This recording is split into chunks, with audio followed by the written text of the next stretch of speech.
Hello and welcome to the Game Theory Podcast. I'm your host, Sam Vecenie. Today, Bryce Simon joins me, and we're going to break down our mid-season 2024-25 NBA Season Awards. Again, we do these 3 times a year up until the final awards finally happen. This is our mid-season one, and I'm super excited to dive into who should be the MVP, Defensive Player of the Year, all NBA, all defense, everything like that. We're going to open really quickly on the Nick Richards trade that happened to Phoenix yesterday. But first, let's hit the music. They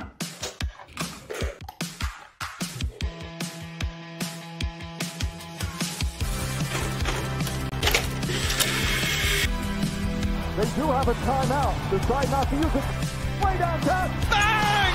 Bang! What's this gonna be? Wow! Are you kidding me? Hello and welcome to the Game Theory Podcast. I'm your host, Sam Vecenie. But if you watch the tape, what you will see completely orchestrated this game. Bryce, what's going on, buddy? What's up, Sam? How are you? I just want you to know my blood pressure is at an all-time high. I had a panic attack today, anxiety attack. I've been stressing. I didn't do anything else other than stress about. No, truly, I enjoy this conversation. I just hate what it's going to lead to. And I really do stress about trying to get this right, even though there's no right answer. And I think that's what really, but it's easy for me to watch a game and then just tell people what I saw, right? But it's hard. I've found it's very hard for me to rank players. This is a flaw, I guess. I even do it with NBA draft stuff, Sam. I feel confident I can tell you about a player, but then whenever it comes down to tiering and ranking and stuff like that, I start to struggle because there's all of these outside forces that start to come, winning and losing and role and second option versus first option and offense versus defense. And I'm like, I don't know. My mind gets all flustered with it. And then I realize this counters that whenever I have this guy ranked over that. And I'm like, all right, screw it. Whatever. So all of that is definitely a factor for me. I've always been a little bit more capable of just ranking and slotting players because the way I think of it is very similar to just the process that's in the book Super Forecasting that I know that Daryl Morey has thought of. You have strong opinions weakly held, right? Yeah. And you feel one way at a time, and you feel strongly about that at the time and you fight for it, but as soon as information changes, you get in new information and you're willing to adjust off of it, right? And part of this is just interpreting and scouting and being able to have opinions on things. And it's difficult, it's hard, and you just kind of have to work through it and kind of figure it all out. No, and again, it's a fun thing, and I think I dislike actually doing the rankings more than I like having the conversation, right? I will enjoy the next 2 hours of our conversation where I have somebody that you're like, Bryce, that doesn't make sense. And then we talk through it. And maybe I find that, man, I was wrong. Or maybe I throw out some good points and you're like, actually, okay, I see where you're coming from or whatever. So I enjoy the conversation more than I actually do the process I went through today of ranking. And then I love all the people I send it to and I appreciate them responding, but I sent my list to a few people and then that just convolutes it even more, right? You start getting these opinions and one person texts back and is like, how do you have that person's second team? They shouldn't even be on it. And then the other person's like, how do you not have them on it? They should be second team. Well, this was a waste of time. Right? You guys just contradict each other. So it's fun. it's all hoops, which I enjoy talking about. Before we get to that, yes, let's stop and talk about the Suns finally making a move. So the Phoenix Suns made their first trade of the year. They acquired Charlotte center Nick Richards in a deal involving Josh Okogie and second-round picks. The Hornets are going to get 3 second-round picks from the Phoenix Suns, and the Hornets are going to send back 1 with Richards. So basically, it is Nick Richards and a net. It is Nick Richards for Josh Okogie and a net of 2 second-round picks. When I saw this deal, my immediate reaction was, oh, Nick Richards, I guess he probably helps a little bit. But I don't know if he helps enough to give up 2 second-round picks whenever they have real problems on this roster. What was your immediate reaction to this? Yeah, I probably like Nick Richards a little bit more than others do. And even with that, I think in a recent game I watched, I called him like a 2.5 center in terms of like if he's your 2.5, like if he's your second to third big, like if he's in that realm, like I feel good with it. I guess for the Suns, where they've like moved off of Nurkic, I assume Richards will at least be an upgrade over Plumlee. I'm interested to see what they do in general, though. Like, is Nurkic completely out? Are they gonna find a way to use him in another trade? We talked about this recently, right? Like, who could they actually move? We didn't discuss Nurkic in that as much because it's like, well, they're already not good at center. Does Plumlee keep playing? Is this just Richards is over Oso? Do they not like what they're seeing from the rookie and think he can give them those minutes? So I'm with you. I don't think it moves the needle a lot. It gives them another option, but I don't think this is just like, oh, okay, I think they're really going to turn it around. And I think they're one of the real title contenders now. It's also kind of funny how many Nuggets second round picks ended up in that trade, kind of going both directions. Like 2 went one way and 1 went the other way. And it's Nuggets aren't even involved actually. Yeah. So I guess like where my immediate thought was, I don't think Nick Richards is all that good on defense, particularly. Sure. I think that, he's a little bit slower footed on the perimeter than what people think sometimes. I don't think he is particularly active around the basket, but he does give them something like fairly different than what they have right now at the center position. Like he's a real rim runner. Mm-hmm. He is 7 foot tall and he's a genuine like athlete. Like he is yep. Real vertical pop. Like athlete with vertical pop who can finish a bit around the basket. I'm not going to sit here and tell you like he's like a definite dude. Like I think he's probably, I don't know, like a league average-ish backup center. I mean, they're going to be starting Nick Richards is my impression on how this is going to go. Like I think that Nick Richards is going to be their starting center in Phoenix. And if that's the case, he's definitely overqualified or definitely underqualified. I'm sorry for that. Can he play 15 minutes, 18 minutes a night and be okay? Yes, I think is my take. And they do just need something a little bit different at the center position. It does just feel like the Nurkic era is done at this point. They're going to try and move Nurkic in whatever way they can. I just don't know who's going to take that deal is my problem. So I guess that would be the interesting thing, right? If they were able to somehow finagle something real out of Nurkic, then I would want to kind of lump those moves together, right? Like in totality, you send out 2 seconds, Okogie, Nurkic, you get back Nick Richards and whatever Nurkic. I don't know either what they could actually get for Nurkic, but I suppose if they find somebody willing to give you something that's a rotation player, then maybe I view this a little bit more impactful. I just don't think they're going to do that. And maybe I end up being wrong. Yeah, so the issue for Nurkic is that he still has another year left on the contract. I think it's like $19 million next season. That 4-year, $70 million deal with the Blazers was weird at the time and continues to be weird. It's $19.4 million next season. I mean, like to me, if they're going to move him, it probably has to involve that 2031 first going back, because the other issue for them is that they can't aggregate players. Yeah. So like, they can't really throw in like Oso Ighodaro into a deal like this. Now, I've talked to a few teams in terms of like trying to do some subterfuge into the new CBA, right? Like, could you structure a deal as 2 separate transactions? Sure. Yeah. Where Oso is making a minimum. Basically, anybody can take a minimum contract. It's the way the new CBA works. So, like, could you structure a deal where it's like Nurkic and Oso for X player that like is on an expiring or whatever they want to do, maybe not an expiring, and then structure it as 2 separate trades where it's, Nurkic for the smaller salary player and then Oso for like a, top 55 protected second round pick or whatever. The fake second round pick. Yep. Yeah. And kind of structure it as 2 separate deals kind of. And I just bring up Oso because he would be the easiest to do because again, I think he is on a minimum contract right now.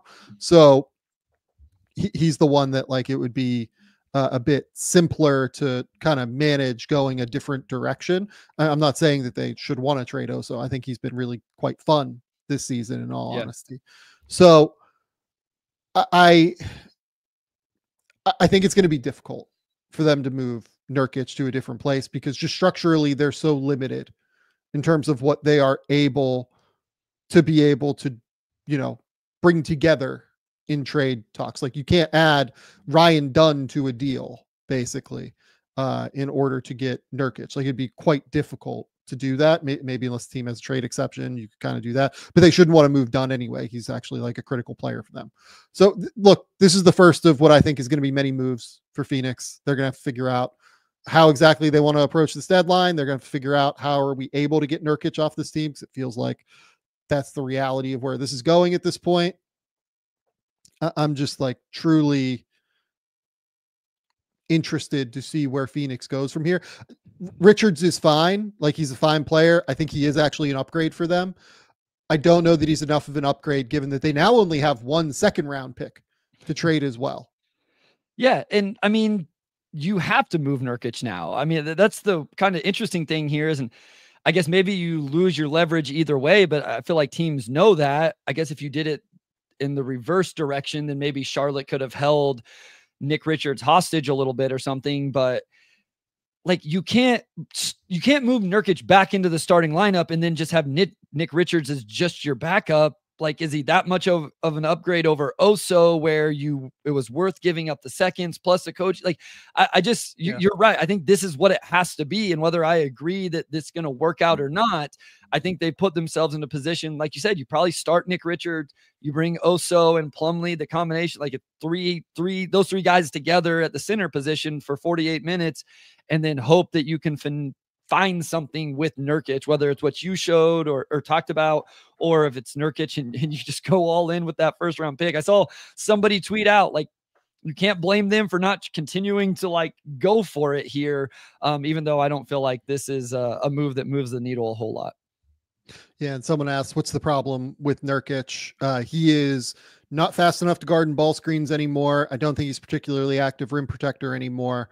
And his vertical leaping ability has like basically completely abandoned him at this point, unfortunately.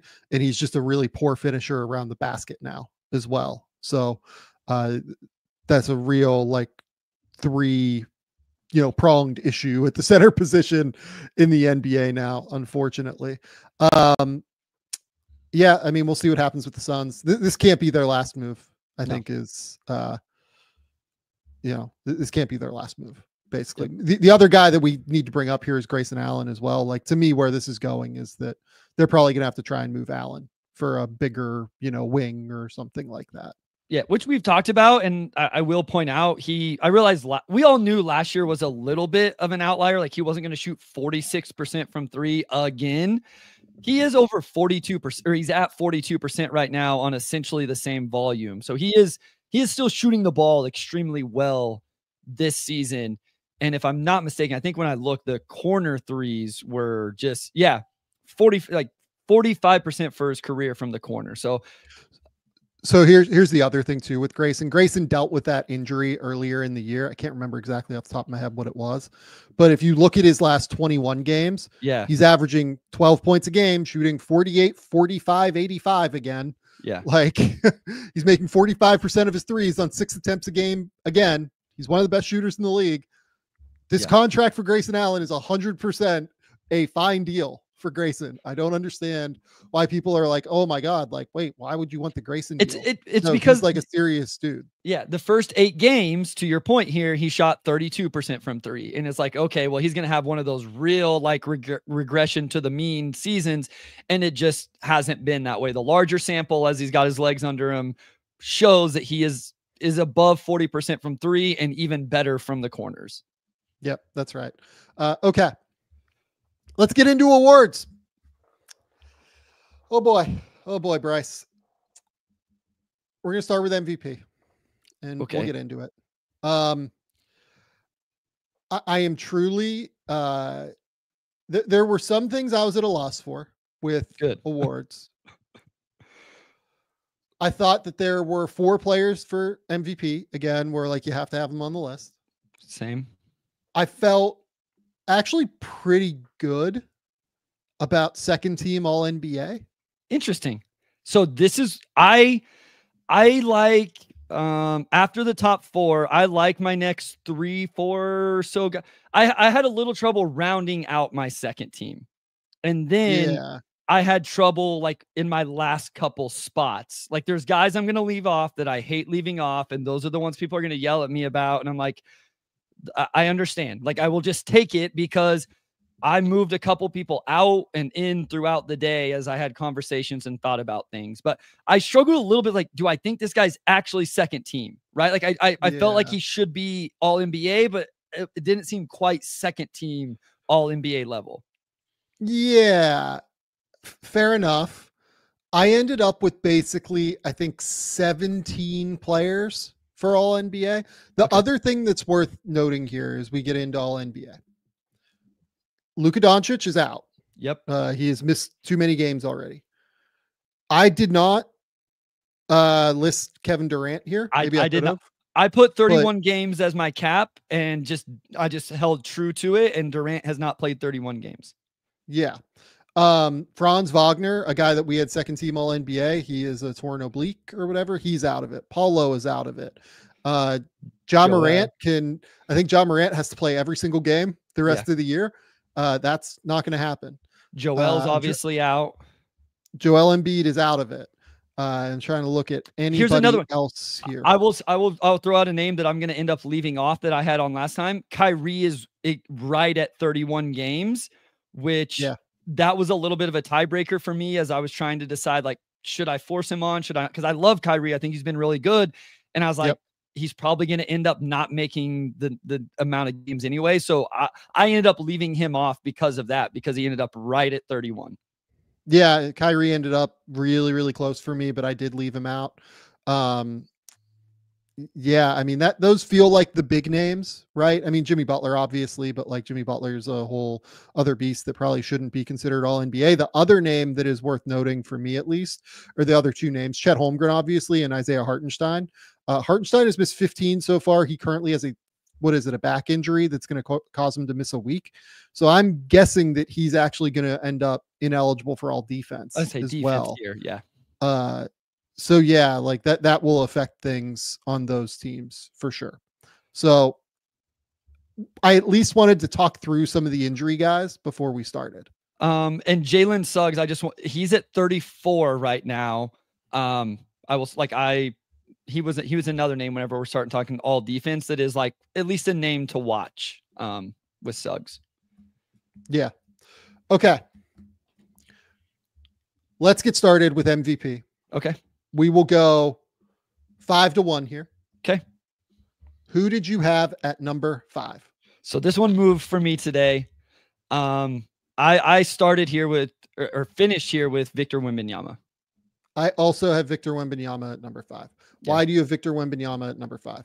Because he is awesome. At basketball, he is awesome on the defensive end. I remember, and something stuck with me. Like I saw a comment a couple weeks ago, like, kind of valuing defense. And so I tried to do that as I went throughout this. Like, I mentioned earlier, like primary initiators, guys that drive offense, I feel like really weigh on me. I want to give something because I know how much that matters. But then I also tried to look at the defensive end of the floor. And obviously we'll have this discussion around Victor on that end of the floor. Then I went and looked at his on-off and it's at 15.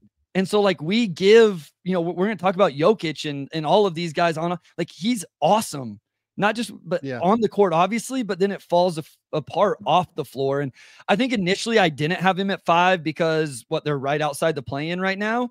And then I just realized like I'm overthinking it. Like he's this good defensively. They're this much better when he's on the court than when he's off the court. The shooting numbers and stuff like aren't bad at all at 48, 35, 87. He's over 10 rebounds. Like he's just really, really good. And I felt like it was time. Like I felt like this is where he deserved to be. Yeah. I think that the mix of defense, of shot creation, of the on-off numbers, and kind of everything combined with those are why I ended up with Wemby at number 5. The fact that he is, we won't spoil defensive player of the year, Yeah. but at the very least, a very high-end defensive player of the year candidate, as well as averaging 25, 11, 4 assists while shooting like really well from the field. Like if you look at his, true shooting percentage, it's 4% above, league average, despite the fact that he does not have any spacing around him. Like that Spurs situation between Steph Castle, Jeremy Sohan, all of those guys on that team that don't really shoot it all that well. If he would find, like, if they can eventually build around him with real spacing and shooting and things like that, it's going to make his life much easier to be able to score. So I ended up with Wemby at number 5. You ended up with Wemby at number 5. It does just feel like the combination of the offense and the defense already is so high level that it was really hard for me to ignore all of those things. The thing that took me over the top was when I went ahead, and I don't looked at a whole lot of like advanced numbers and, all of that, LeBron, or, I know you reference some sometimes or whatever. Like I stay away from like the super analytical ones. When I looked at the on off, it kind of sold me. It's like, okay, like this is the trump card to the win loss numbers. And I think everybody understands, like, of the guys we're going to talk about in the top 5 and maybe all together, his team isn't as good. Right. And so, and then we're trying to like deter from talking about the defense because of what's coming later. The offensive numbers alone are really impressive on his usage and all of that. He has real gravity. I don't even think they've quite figured out how to use him as like a lob threat, like his teammates miss him or throw it wrong. Like I was comfortable with it after I looked into it and thought about it a little bit more. So I'm confident with him at number 5 right now. Okay. Number 4, I would guess that you also have Jason Tatum. I do have Jason Tatum as number 4. I felt pretty good about my top 2, my 3 being 3 and Jason Tatum being 4. And Celtics just haven't won enough for me to make an argument otherwise, even though he's still been awesome.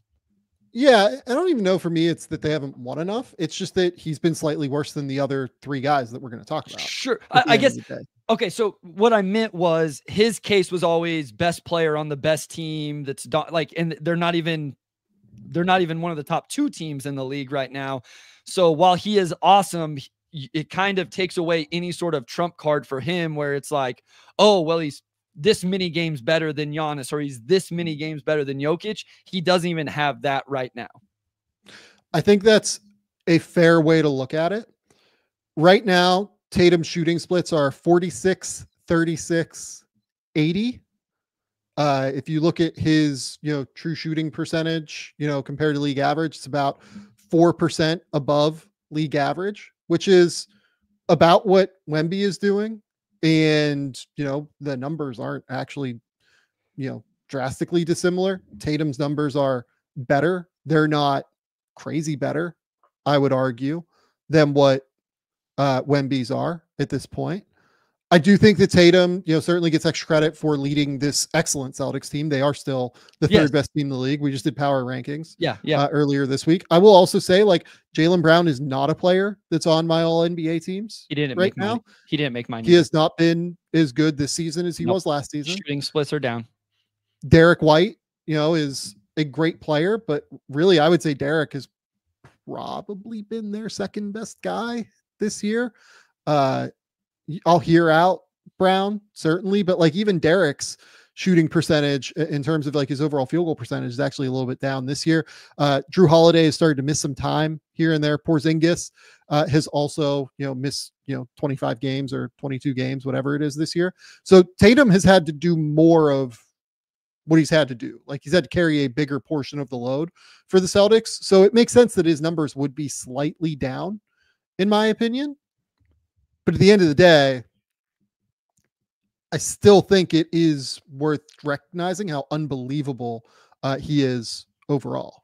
Well, that's what I was going to say is, the shooting numbers and all of that, he's actually better rebounding this year. Like he's a half a rebound away from averaging a double-double as a wing player.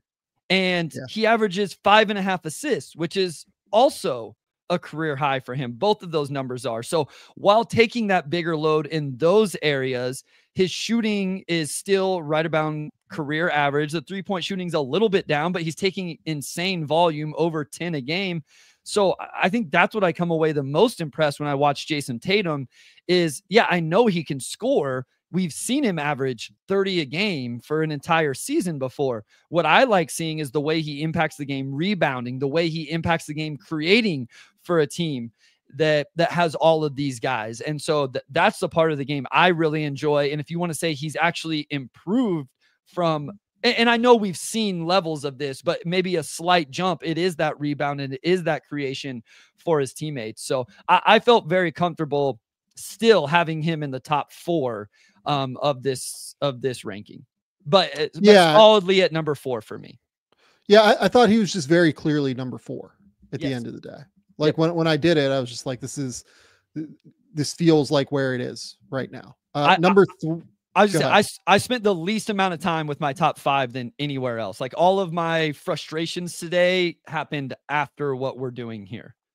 I would imagine all defense was one that was quite tricky for you because it was for me. It sucks. I want 3 teams.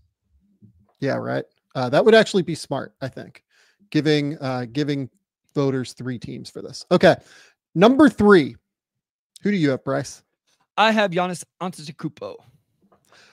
I also have Giannis at number 3. As soon as they won the midseason tournament, I had Giannis at 1 on this list. I think that the Bucks have, in general, and he included in this, been slightly worse since winning the midseason tournament. He, missed a few games, like right around Christmas as well. Really, really tight margins since he's come back from missing those, 4 or 5 games or whatever. He's averaging 27, 12, and 6, shooting 57% from the field. And he's actually like being catastrophic from the line in these 9 games. He's shooting like 48% from the line in these last like 8 or 9 games since he's been back from that little minor injury. That little drop off in play was enough for me to drop him from 1 to 3. But I think that these 3 players that we're going to talk about, Giannis and the top 2 guys, who are obviously Shea and Jokic, to me, these are the top tier players. Like these are your 3 real, like genuine MVP candidates right now. I actually don't have Tatum in the same tier as these guys. If you told me any of these 3 players won MVP at the end of the year, I would not be surprised. But the slight difference in play, plus those, just 4 missed games as well. So really like the last 13 or so games for Giannis being just slightly worse than that of Jokic and Shea are the reason why Giannis is here at number 3 as opposed to at number 1, which is where I had him after they won the midseason tournament. I would agree with that in general. I definitely wasn't like, I didn't stop to think about Tatum being 3 or in the top 3. I will also admit I didn't stop and think about Giannis being in the top 2, where I think that's where a lot of the fun conversation will be. So maybe it's semantics on whether he's in the same tier of them or not. I just would say like I went back and forth with SGA and Jokic, and part of where I landed on what I did is because I want us to be able to have that conversation because I know where you're going to go. But I think Giannis was solidly number 3 for me.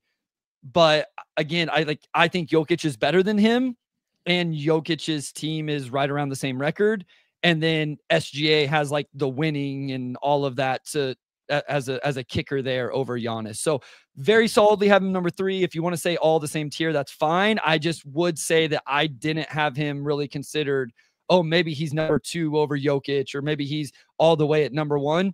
As you mentioned, though, that could change because we know Giannis could go on a tear and bring this team to, I don't know how high they possibly could. It is worth noting that they're up to 4th in the Eastern Conference. I don't know that they can rise a whole lot above that, but yeah, just he's incredible. He's really good. I think at times I take it for granted how incredible he is.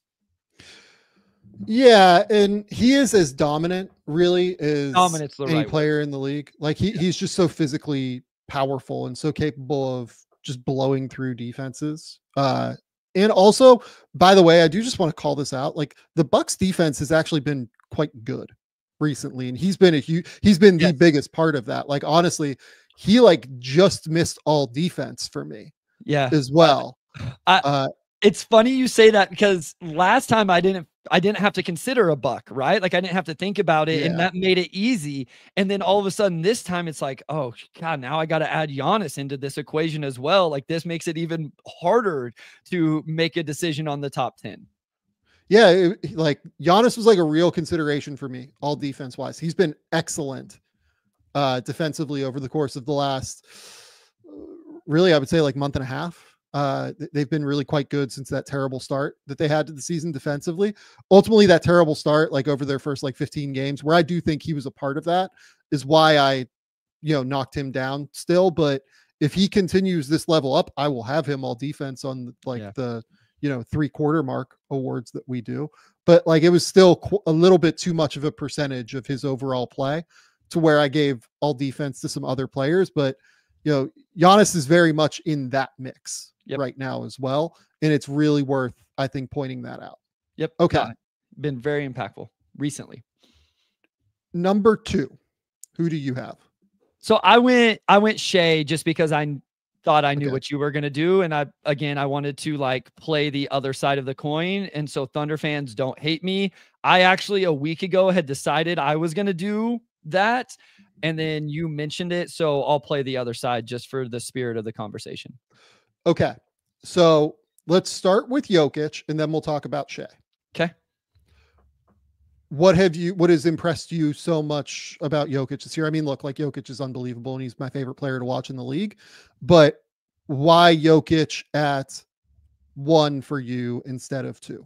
I mean, I think he is the best player in the league. And here's the number that like always gets me whenever I look at the Nuggets. They're 30th in 3-point attempt rate. Now I know they're 3rd in percentage. So I know guys are making shots. I would love to know what the number is, like how many open looks they get compared to other teams. But you just think about the guys he has around him. And maybe this is me, like I've been down on Jamal Murray. You know this. Christian Brown has been really, really good. But still, like Christian Brown is a really good starter. But it's not like he's still at 2.5 3-point attempts a game. Aaron Gordon has missed games. Like I love Russ in general, but he's doing this with Russell Westbrook on the floor with him and Christian Brown, who doesn't shoot a ton of threes, a Jamal Murray, who I don't think is nearly what we've seen in the past. No guys off the bench. And it shows in the on-off with the ridiculous, 20 plus whenever. Yeah. So like, I will say this though, like the on-off numbers are skewed by Oklahoma City having like real backups. That is fair. Jokic's backup being DeAndre Ayton, Zeke Naji, Dario Saric, DeAndre Jordan. I'm sorry. Very fair. That is fair. It's 100% fair. Like I understand that. I get it. I think it still speaks to how good he is. And what do we say about every one of these Nuggets players? Oh, they play so well off of Jokic. Oh, Jokic makes them look better. I'm not saying that SGA doesn't do this. I'm just saying nobody does it better than Jokic.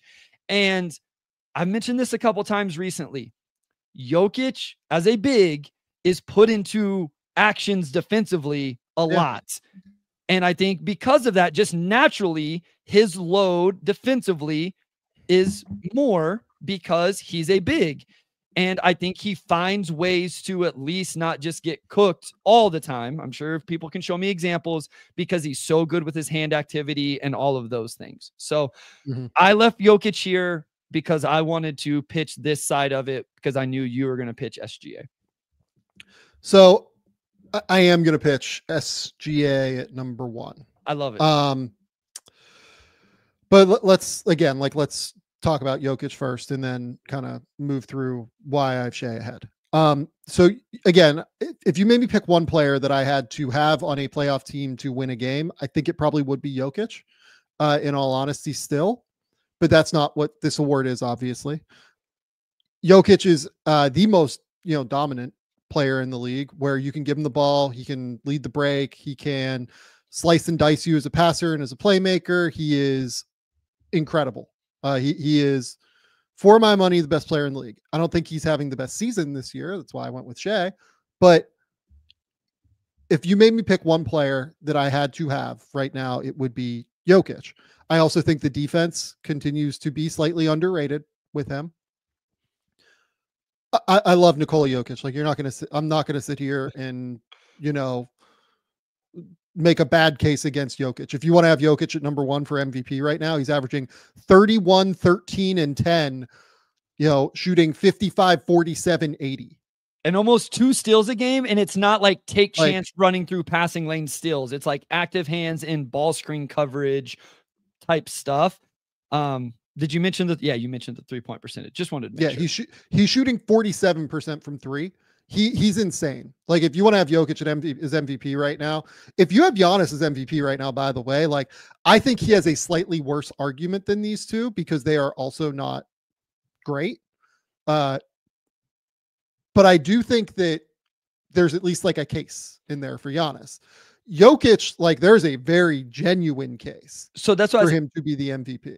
If you came on and said Giannis, I would have disagreed while respecting it and understanding it very much so, and wouldn't have had major pushback. With SGA and Jokic, like, I can't even disagree. Like, I'm just like, hey, like, that's cool. Like, I understand it. Yeah. So let's talk about now Shea comparatively, and I'll make the case for why I have Shea at number 1. Perfect. So and I'll be honest, I had Jokic at number 1 up until about probably 8, 10, 12 games ago, something like that. It was that double dip where he dropped like 40 and 40 in back-to-back nights and was just like a total joke. And was like unbelievable in those 2 games. Particularly there was one at Indiana. Indiana is like is really good at home, and Indiana's like completely turned their season around, it feels like, recently. But like, he just completely shut that game down. It was incredible. Then he had like 40 against Minnesota in that one game. He had 39 at the Knicks and like completely dominated the Knicks. Shea, over the course of his last 12 games, is averaging 34 while shooting 57, 42, 95, 5.4 rebounds, 5.5 assists, 2-to-1 assist to turnover ratio. Has been incredible. I think he's the best scorer in the NBA right now. I just would make that case. I think he is the best scorer in the NBA. Yep. Sure. I think that he has close to as big of a load offensively as what Jokic does, and people don't really recognize that. Yes, Shea has Jalen Williams, and we're going to talk about Jalen Williams throughout this, but part of what makes Jalen so good is the two-way game. Yeah. Like, offensively, Jalen is still fairly flawed. Like, he is a great player who, again, I think that I probably speak more highly of Jalen Williams than maybe anybody in the media, frankly. Like, he's averaging 21, 5.7 rebounds, 5.2 assists. Beyond that, who else would you say is like a significant plus offensive player for the Oklahoma City Thunder? No, I mean, it's really interesting as you look at I just made this case of who Jokic is playing with on the offensive end. Like, J-Dub is over 20 points a game. And then you go to the next leading scorer active right now. Do you know who it is? You probably for Oklahoma City. Who's the next leading scorer after J-Dub? I would guess that it's probably Dort or Hartenstein. Those are the next two. It's actually the reverse order, though. It's Hartenstein at 12 and then Dort under 10. Right. So they only have 3 active players averaging more than 10 points a game, and the one is at 11.8. Now they have all of these other guys averaging right below that, but it is an interesting case for offensive load. It's fair. And as someone that's going to talk about that as we get to some of these other guys, and as I try to justify why I have them where I do or on the list at all, it's compelling. You're right. I don't think we appreciate enough what his offensive load is for the Thunder. Right. And, look, like, Jokic has Jamal Murray, who's still averaging like 20 points a game. Yeah. Talk about like the fact that Jamal is not quite what he was before. It's comparatively Jamal's speaking. Figuring it out. Yeah. Sure. And is rolling along. He has Michael Porter Jr., who's averaging 18 on 52, 40, and 70 right now.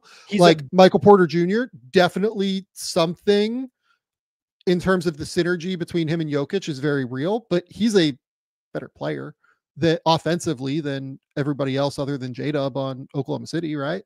When Chet's not healthy, I would agree. Yes.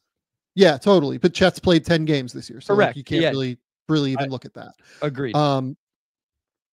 Yeah, like, Aaron Gordon is like very comparable to me offensively to Hartenstein and Lou Dort. I'd say he's better offensively than Lou Dort for sure. So you look at what Shea has to do offensively. I think we look at Jokic and say, oh, he has to do everything for this team. He has to do so much and has to handle everything. I think that undervalues what Shea actually has to do on offense. It's fair. It's a good point. Like Shea has to create so much on offense. Well, for the Oklahoma City Thunder. I think we probably undervalue it because his assist numbers don't pop out, right? Like he averages 6 assists a game. Jokic, as you mentioned, is right under 10. And, even some other guys that, you think about Trae Young and the assist numbers are crazy, and James Harden, people like that. And just because Shea only averages 6 assists a game, it doesn't mean he's not taking a crazy offensive load still. And so it's fair. No, it's a really good argument for that side. So here is my second case. I do not have Shea as all defense. I don't either. I think Shea is probably like the 6th best defender on the Thunder. But if you look at the numbers in terms of what has actually happened on the court this year, like Shea has been great when he gets attacked. Teams don't really score on him all that often.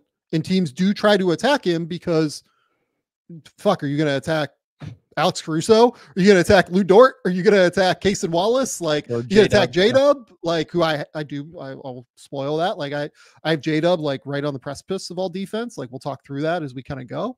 Like, they are great defensively, but Shea is also really, really good defensively. He plays that kind of free safety role at an elite level. He's averaging 2 assists and 1.1 blocks per game this year. He's a real playmaker on that end, on top of doing a good job contesting shots, on top of doing a good job of staying in rotation and being able to come up and be able to, take up space whenever he tries to like dig and whenever he rotates around. Like, he's an active rotational defender in addition to being like, the best scorer in the NBA. So that, on top of the fact that Oklahoma City, which was, I think this is a fair tiebreaker. I don't think that you use it as like a big piece of evidence, but Oklahoma City is sitting here at 33-6 and Denver is 24-16. Like, to me, that is like, if I needed a tiebreaker, like that's a real tiebreaker to me too. And I think these two are close to where a tiebreaker comes into effect, but I still think I would lean Shea just a little bit, just a very, very slightly. So the only thing I wanted to ask, with all of that, I think everybody would say Shea is a better defender. Do you think he has a tougher defensive assignment night in and night out than Jokic does? No, I don't actually. Okay. I think Jokic's defensive assignment is harder, but I think that Shea is better at achieving that assignment for sure. I would agree with that. I've found myself today trying to figure out how to weigh the fact that Jokic is the center of his team, which is always going to get put in more actions. He has to bump and be physical with these guys that try to post him and those type of things.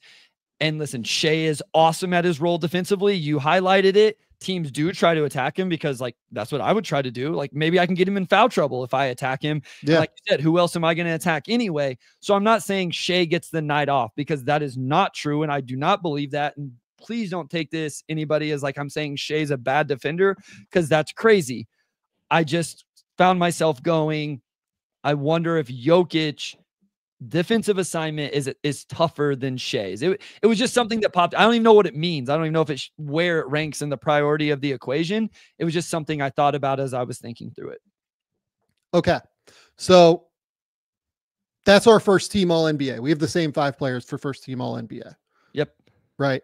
Yep. So we can move now to second team all NBA. Yeah.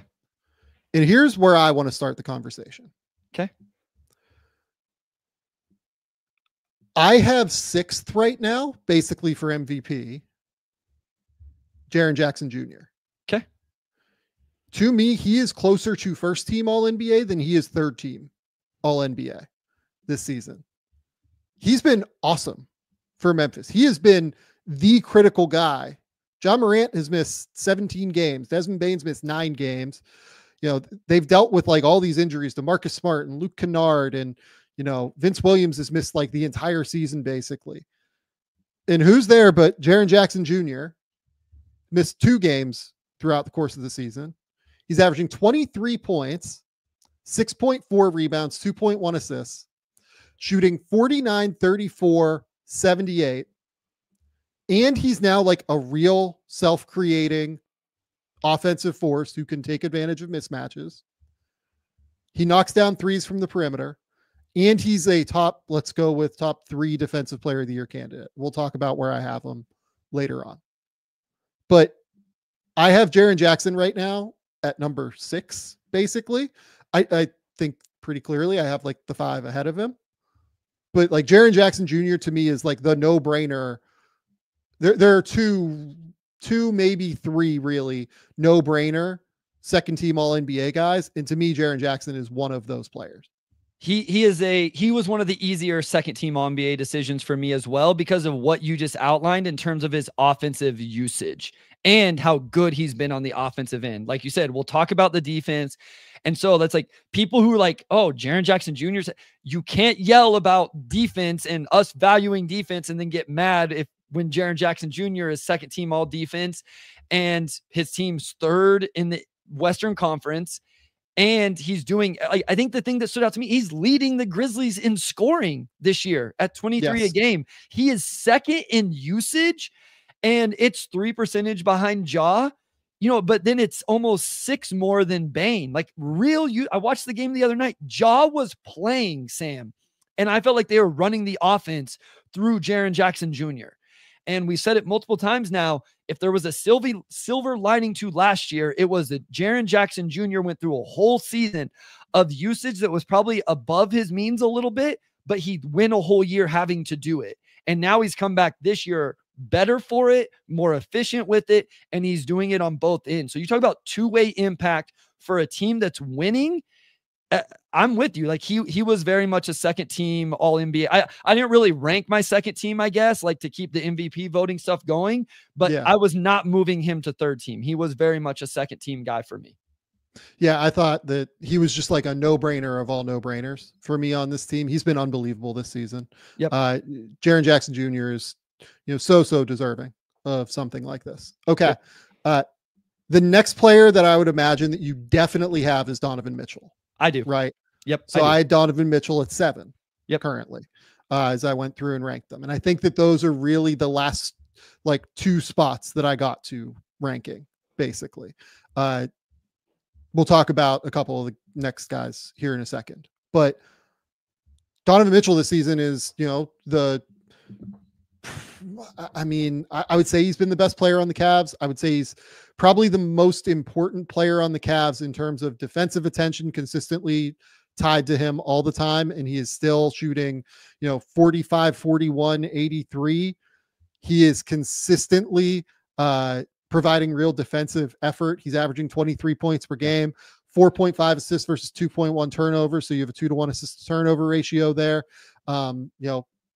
True shooting percentage, couple of percentage points above league average. And again, to me, the difference between him and Garland, who I still actually think Garland has probably been a little bit better and more important offensively to them this season, is the defense. I think Mitchell's actually been quite good on defense this season for the Cavs. So Mitchell to me was the clear guy for them that needed recognition. And this is the best team in the league. And he is a massive part of them being the best team in the league. Yep, that's where I went as well. I will just be honest. Some of the hardest teams I had hashing things out were the Cavs were one, because I've listened to Cavs people make the Darius Garland argument. I've listened to, talk about Evan Mobley and, the talk about two-way impact and where he's increased offensively. And do they get 2 guys on all NBA because they've been so good, and what teams can get 2 guys and what teams can't. I mean, I know anybody can. But this was one of those teams. The other team was the Knicks. I really struggled with, and people had me spinning my wheels today trying to figure that out between those 2 guys. So, but I thought best record in the NBA, Donovan Mitchell's been good. When I watch them play, I think he's the one that drives things, even though Garland does average more assists and has been incredible this year. And then especially when you factor in being better than Garland defensively, even though I've listened to people really pitch Garland being better defensively this year. Okay. I would imagine that the next couple are where we have a chance to diverge here. Sure. So I will take a flyer and ask about Jalen Brunson. Do you have Jalen Brunson second team All-NBA? I do. I struggle. I started with Brunson here. At one point, Sam, he ended out. And then I was just like, no, I got to stick to what I believe, which is that the driving force of the offense is who I give the nod to. And so he ended up back here. So yes, I have Brunson second team. I do think he is the driving force of a Knicks offense that has been, just straight up to this point in the season, one of the 2 or 3 best offenses in the league this year. Jalen Brunson is averaging 26 points per game. He has upped his assist numbers to 7.5 per game. I think that he has been responsible for integrating all of these new players like Mikal Bridges, Karl Anthony Towns, integrating OG Anunoby, who played some last year, but not a crazy amount with the Knicks necessarily. And he's done an amazing job of getting all these guys in the right spots. He's upped the assist numbers while not really taking much of a dive in terms of the scoring per game. His field goal percentage is actually up from where it was last season. He's drawing more fouls than he did last season. The 3-point percentage is right intact with where it was a season ago. His overall true shooting percentage, though, has skyrocketed by about 4 percentage above league average right now. He has been more efficient. He is passing it better. He has been terrific this season. It's just to me that I think there are better players in the league this year, frankly, when he finished 5th or 6th, depending on where you had him versus Tatum last year in all NBA versus MVP voting and everything like that. But Brunson was a no-brainer to me. He was the other one that I felt like I needed to have here. Yeah, I felt that way too. Again, this really shows people the whirlwind I went through today. And it wasn't just listen, I'll be honest, GMAC is a guy that I sent my list to and talked through today, but there were other non-Knicks people. In general, Karl Anthony Towns was probably the name that got pushed to me the most today, which was interesting to me. But yeah, when you look at Brunson's numbers, 5th in MVP voting last year and 2nd All NBA, and none of it is worse, and some of it is better. And as you mentioned, integrating a new team, driving one of the best offenses in the NBA, it feels right to have him second team again. Like you mentioned, not a guy I'm really considered in that top 5, like the conversation was last year, but I still think he drives that offense. And yeah, by the end of the day, when I'm just what do I really think? He ended up very strongly back on the second team. Okay.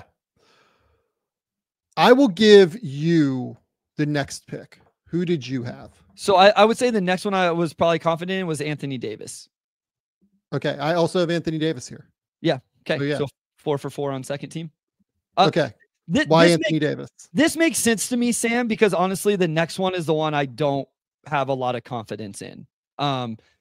So I figured you would have AD here as well. Again, a guy that, and as the Lakers have won some more games and are in the top 6 in the West and only 2 behind the Nuggets for 4th, I think he is the best player on that team. Again, you talk about both ends of the floor. And listen, I know when you look at their overall defensive rating, you probably are well, he's not helping that much. It's not Anthony Davis's fault. I feel pretty confident saying that. But again, when you just look at a guy that was second team All NBA last year and is scoring the ball better this season, still averaging 12 rebounds, doing what he does defensively. He's played 36 games this year. I just feel like he's another one of those guys that's a two-way impact. His team hasn't won quite as much as some of these other guys we're talking about, but I felt pretty good with having him here over some of the other guys we'll get into who maybe are just a little more offensive driven or their teams haven't won as much or something like that. So yeah, they are 21-17. They are 6th in the West, like you said. And they are 6th in the West, despite the fact that LeBron, you look at the counting numbers, he's been fine, but I don't think LeBron's had a particularly great year this year. Austin Reeves has been relatively inefficient recently, I would argue. Rui Hachimura has been hit or miss depending on the day. They've had to make a move, moving D'Angelo Russell for Dorian Finney-Smith, and Finney-Smith is still integrating. Max Christie is starting for this team, on a regular basis. Dalton Connect has been fine offensively, but is still a mess on defense.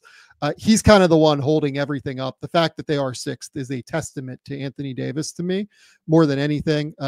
Like you said, 26 points, 12 rebounds, 3.5 assists, 1.3 steals, 2.1 blocks, shooting 52, 32, 78, getting to the line 8 times per game. Anthony Davis was someone that I had second team. Yeah. Yep. Okay. Your final one, because it sounds like you struggled with this one. I struggled. So I went between, so I felt like J-Dub was an all NBA guy. I still have Steph Curry as an all NBA guy and Anthony Edwards as an all NBA guy. And I struggled which one of those guys I thought should be second team. Do you have any, are any of the, none of those guys are your fifth? I came down between Ant and Karl Anthony Towns for my fifth spot. So I would go Anthony Edwards then. Okay. I also ended up with Anthony Edwards. So we ended up with the same fifth team or same second team as well. Why Anthony Edwards as your second team all NBA player? So I felt like at a certain point, the narrative got a little bit too down on Anthony Edwards. And again, like, 21 and 19, so nothing to write home about. But the more I looked at like just his numbers, the more I'm like, he's still really good driving offense and doing it all for that team, where he lost the guy we're probably going to talk about here in a second in Karl Anthony Towns and got replaced by Julius Randle, who, like, I don't mean to hate on Julius Randle, but the ball just sticks every time he gets it. Conley has, out of the starting lineup now. Jaden McDaniels hasn't made the progression offensively. Like, we talk about offensive, like, floor spacing and stuff like that. Like, Ant doesn't have the best, because I didn't even like as good as Rudy. Oh no, it's been really hard for Ant. It's been really, really hard for Ant. And maybe it's going to open up because Dante's in the starting lineup, and if he starts making shots, and I just don't know that it's going to a lot with Rudy and Julius there anyway. With all of that said, Sam, he has a better true shooting percentage this year than he did last year. That's the crazy thing, isn't it? Yeah. Right. Yeah. And that's actually, his usage is actually down, but the 3-point percentage on insane volume is what's holding it up. And like, I'm not obviously going to hold that against him. He's taking 10 threes a game and making him at 42%. Do I wish he was a better passer? Absolutely. Like, I worry about his decision-making whenever it comes to the playoffs and everybody puts 2 on the ball. The other thing is, he's not as good defensively consistently as I want to see, but that dude can get up and guard you whenever he's really locked in. And that kind of ended up being a little bit of a X factor for me, getting him on the second team over maybe a couple other guys. Yeah, honestly, the decision-making, like, initially made me have him third team, but I kind of thought, like, okay, am I overemphasizing this? I don't know that I am, because like the end of games, it does become a bit of a issue. It becomes actually like a real issue, in my opinion, for them. His turnovers are as high as they've ever been this season. He is finishing at a lower percentage from like inside the arc than he ever has, which is a testament to the lack of spacing for sure. With Randall and Gobert, teams just do not guard either of those guys when they're outside of the paint. It feels like maybe Randall, they'll try and play 5 feet off of him if he's above the 3-point line, but they're going to play off of him regardless and kind of sink into the gaps. But Ant's just drilling 42% on 10 3-point attempts per game. Like, his shot making has been way too valuable this season. He has been completely ridiculous. Anthony Edwards is my pick here. Look, it was super tight between him and Cat, and maybe this is where we'll transition to third team. Did you have Cat as a third team all NBA player? I did. I so much struggled with this, Sam. I actually didn't. That's interesting, because I tend to be the one on the show that like has questions about Towns. No, it has nothing to do with Cat. I struggled with rewarding winning and teams having 2 players and stuff like that. So here's what I struggled with without, and because we're about to talk about all these guys. How do I justify 2 Knicks if I don't have 2 Cavs and 2 Thunder? And how do I really justify it if I don't have a single Rocket? Yeah, I mean, to me, like that's a different conversation, just because the Rockets are incredibly deep. The Thunder have dealt with a ton of injuries this year between Chet and Isaiah Hartenstein. The Thunder are incredibly deep. The Rockets are incredibly deep. The Knicks have 6 guys that they can play. Sure, so fair. I feel pretty okay about being a little bit inconsistent in regard to like 2 guys here, 2 guys there, everything like that. So I think here's where, like, I've kind of joked about some of this, where I set out today wanting to reward the Thunder and the Cavs. And then I like, if I wouldn't have done that, I wouldn't have had so much of a struggle. But I'm like, these are the 2 best teams in the league. They got to have 2 guys, right? Like, I got to get Mitchell and SGA were no brainers, right? But it's like, I got to find a way to get J-Dub on here. I got to find a way to get Evan or Darius on here. And then I'm like, the Rockets are second in the West. I got to get I got to get Şengün on here or whoever.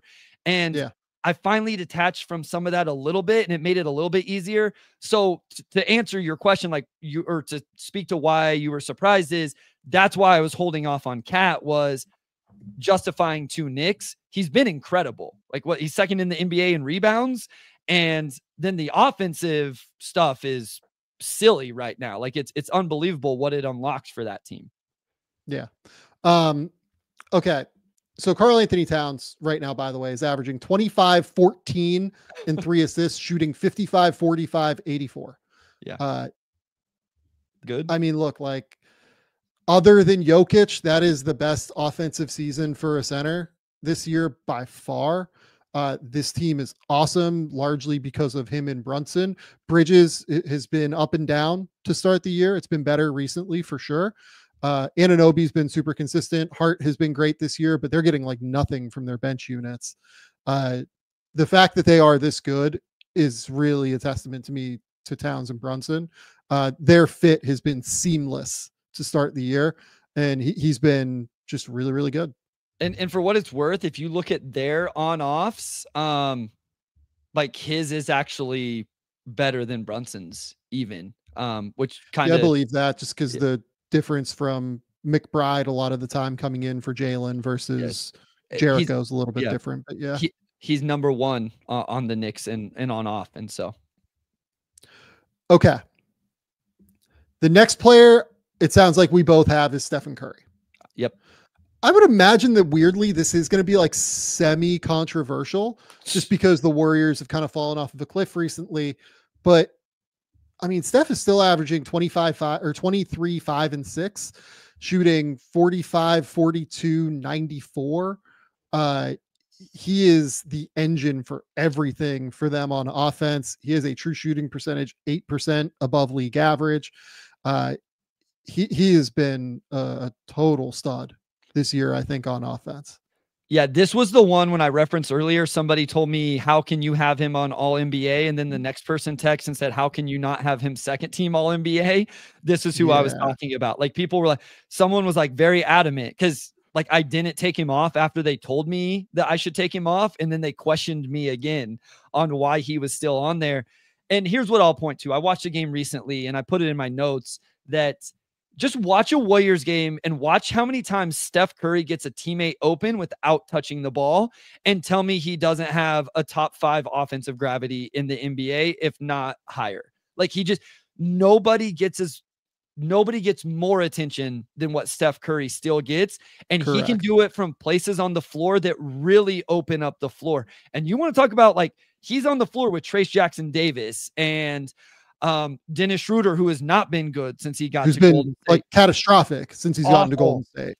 And Draymond has made threes better this year, but like, it's not like the murderer's row of, offensive scoring. No, Jonathan Kuminga has been their second best offensive player this year. It's either him or Wiggins. Like, that's the crazy thing. Like, thank goodness Wiggins has taken a step back forward this year, or it'd be even worse. So listen, I have a soft spot for Curry because he's probably my favorite player all time. I still think it's justified just based on the amount of gravity. Like if you want to see what people mean when they say gravity, watch him run off screens and how much he gets teammates open without ever touching the basketball. And those are assists that don't end up showing up in the box score. It's that, but also like seriously, even just as a shot creator himself, sure. Yeah. He has to do like again, their second and third best offensive players are Jonathan Kuminga and Andrew Wiggins. Like all due respect to those guys, but the fact that this team is 500 is insane. Like they should not be like, even though they started incredibly well and have tailed off recently, like I kind of expected, somebody else to get maybe like Kuminga to take a bit of a leap. And he's been better, but like, I wouldn't say he's taken like a massive leap necessarily. I expected Pods to get better instead of completely falling off of a cliff. Trace Jackson Davis hasn't really gotten much better to me this year. Like they are like totally bereft of offense. It is kind of staggering to me that they are as good as they are right now. Yep. No, I agree. Not right now, but throughout the course of the season. Like they are still this season. Like the fact that they're even 21st in offense. Like, can you imagine if they didn't have Stephen Curry? Yeah. Okay. It's gonna be interesting where it goes too. Third, I think you said you have Jalen Williams, third team all NBA. I do. Yep. I also do, for what it's worth. I think Jalen Williams is still kind of an undervalued player league wide somehow. He's averaging 21, 6, and 5, shooting 48, 34, 80. And on top of that, he's playing great defense every single night. He's super switchable. He's super long. He's active. He's strong. He's physical. He is, again, responsible for creating like everything shot wise for them. It feels like he was my 14th guy this year. The guy that like I kind of compared and contrasted him to was Şengün. Şengün, again, a guy that's also like not having a particularly wildly efficient season, right? Despite the fact that, the Rockets are as good as they are. Jalen Williams' true shooting percentage is 4 points closer to league average than what Şengün's is. I don't think anybody would argue that Jalen Williams' defense is better than Şengün's is, even though Şengün has been really good defensively. He's been good defensively this season. I don't know if I'd say really good. He's been good defensively. Kind of just comparing those two, like I think Jalen is just as good of a playmaker. They just do it in different ways. He's scoring more. I went with Jalen Williams over Şengün at the end of the day. And then the other guy I compared was Darius Garland, but we'll kind of get to him in a second too, probably. Yeah, no, I had J-Dub here. He was one of those guys I moved around a lot, but never was really thinking about moving off. I think the guys we've talked about by the end of today, these were the 13 I felt the best about. And then the rest was very much a conversation of some guys you've mentioned, a couple other guys like, okay, how good have they been? How good have they been on both ends? Like that type of stuff. So J-Dub was always in play here. Again, part of it was how much they have won. And the other aspect is how good he is as a two-way guy for this team, as we'll talk about here again soon, whenever we get to a different award. Next guy for me that I have is Cade Cunningham. Oh, thank goodness I didn't have to do it. Do you have Cade Cunningham here? He was my next guy. Yeah. Okay, good. So I thought I was going to have to make the argument in the case. And partially it was just going to be like, I want to make the case. Honestly, Sam, this is God's honest truth, Sam. I set out today. I literally told someone 3 days ago that I didn't think Cade Cunningham was all NBA. And I set out this morning not thinking I was going to put him on the list. And I couldn't. Oh, no, he's here. Yeah, I couldn't not. And the first question I'll ask people is, and you'll get to the numbers and everything else, tell me the Pistons' second best player. Exactly. Yeah, I mean, this was my case, right? Exactly. That person is the Pistons' second best player. And as we sit here today, and we're about to find out a lot about this team over the next 2 weeks, they are above 500 by 2 games. And he's putting up silly numbers while doing it. So Cade Cunningham is leading a team where it is Tobias Harris, 30 games of Jaden Ivey, Malik Beasley, Tim Hardaway Jr., Jalen Duren, Isaiah Stewart, half a season of Asar Thompson, Simone Fontecchio, and Ron Holland to an above 500 record right now. That's kind of ridiculous to me. That's completely insane. He's averaging 24.5 points, 6.6 rebounds, 9.4 assists per game. If you look at the true shooting mark, like he's finally closing in on league average. Closer, yep. He finally started making threes. He's making threes finally, and like he's finally making threes. That's right. He's at 38% on nearly 7 attempts per game from three, shooting 80% from the line. He's consistently able to knock down mid-range shots. The key for him is actually kind of similar to Şengün. They're just doing it in different ways. Like the finishing just still remains like a serious issue. That's the next step here. 100%. Is he's going to have to finish at a better clip. That's where he goes from like third team all NBA right now to first team all NBA potentially. That's right. As soon as the finishing comes, it's going to be pretty serious. You can live with the turnover. I could live with the turnovers even if he finished better at the rim and or got to the free throw line. One of those two things has to get better though. And I actually think the finishing is more important. I will also say, because people always ask and talk about it, I think he is a neutral defender over a 40 game sample size. I do not think he is a positive defender, but I do not think he is the negative defender he was coming into the season.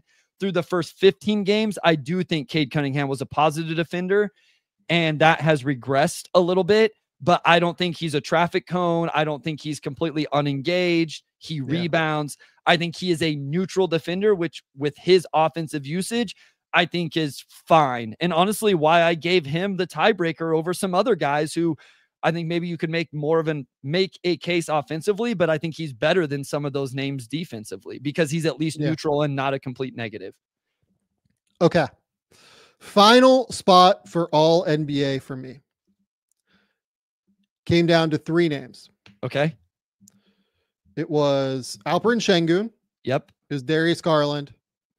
And then it was De'Aaron Fox. I still am of the opinion, and I know that like Sabonis has played great recently, that Fox is more the guy that drives things for the Kings as opposed to Sabonis. I know what like the rebounding numbers say, but I generally am not somebody that like goes wild with rebounding necessarily. Like I think that a lot of his rebounds are he's standing there because he's the biggest guy on the court. And you know, from a replacement value perspective, I don't know how valuable it is all the time. Okay. Let's talk through Darius Garland first. Yeah. Do you have somebody different than anybody that I have? No, like those are, I want to talk through this. Şengün was the next guy, and then Sabonis / Fox was after that. So we're on very similar pages here. Was there any question Mobley versus Garland at all for you? There was, for sure. Okay. I kind of defaulted a couple of different ways. Okay. So first, we're going to talk about Mobley in a second here. Yes, when we do all defense. Yes. Second, I think a huge reason why the Cavs are as good as they are is more the backcourt play as opposed to the front court play. I think that Garland and Mitchell are driving everything that they do on offense, and they are, by the way, the #1 offense in the league. This was a point somebody made to me as well. Is their offense is driving the elite success they have, not the defense. Correct. And to me, that is more Garland than it is Mobley. Mobley is a huge part of them holding their defense together, along with Jarrett Allen, to be clear, and along with some of the other guys on the team. But I thought that Garland is just like by a whisker. Like I have Mobley in my top 20 to be like if I had 4 all NBA teams. Okay. All right. Like so I had Mobley in my top 20. Okay. But I went with Garland. That was like kind of my first like elimination point was like, okay, Garland or Mobley.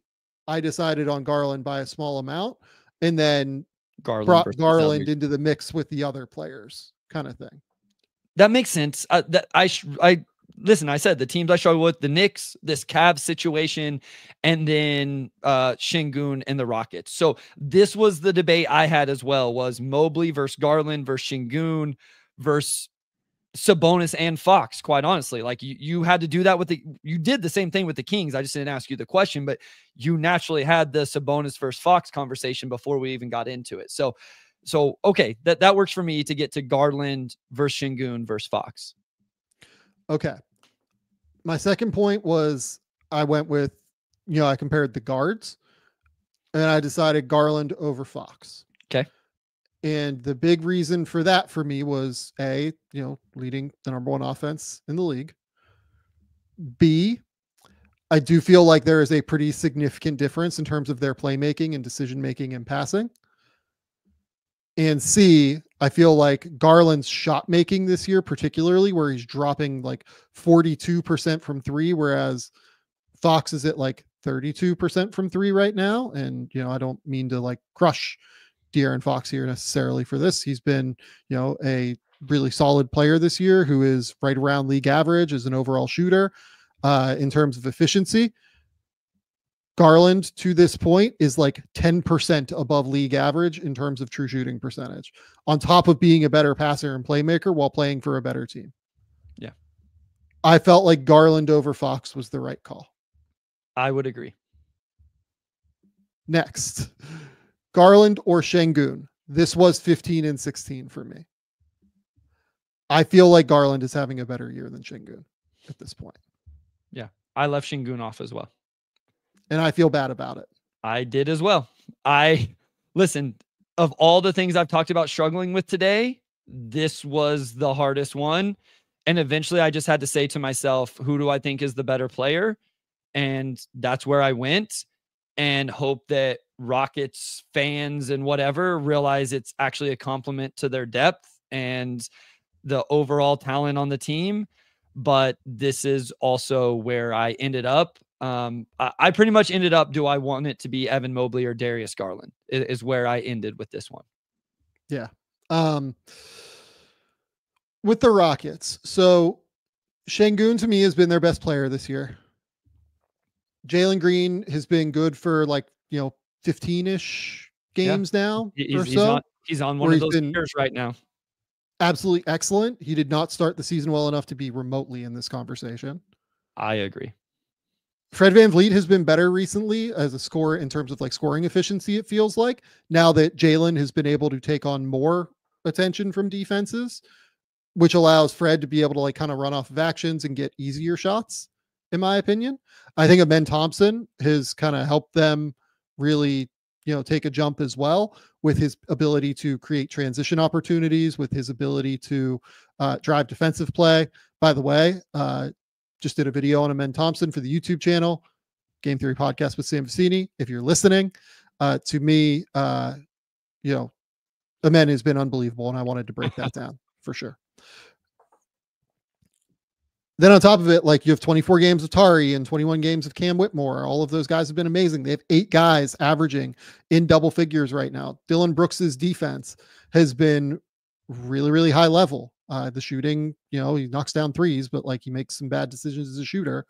What can you do? You're going to have to live with that. And Jabari Smith has been, after a tough start, has been pretty good up until he got hurt. Right. So look, the Rockets are one of the deepest teams in the league, undeniably. Also, though, I don't think that Şengün has had a better year than Garland at the end of the day. I just kind of don't. I think that, there's a massive difference in terms of what they have been efficiency-wise this season, despite the fact that they are responsible both for creating a ton of their team's offense. Yes, I would say Şengün has been a better defensive player, but I think there's just a drastic difference in terms of their offense right now. Yeah, that's where I had to end up as well. It was as much as I wanted to give the Rockets a player because of what they've done as a team, I couldn't find myself justifying that Şengün was one of the top 15, even though he was right there on this list. And they're a lot of fun to watch. And, we swooned over Amen Thompson, whenever we did our power rankings. And I think that's what I find hard right now is I watch a game and watch Jalen go for all of these buckets whenever he's looking good. And I watch him in on both ends of the floor, quite honestly. You know, he finds ways to get buckets offensively. And I know people will say Şengün's right in the middle of all of that, and they're correct. But I think somebody said it to me perfect. Like, it's just a testament to their depth and overall talent. And it's okay if that means that they don't have a top 15 guy. So I ended up with the Cav as well at number 15. Okay.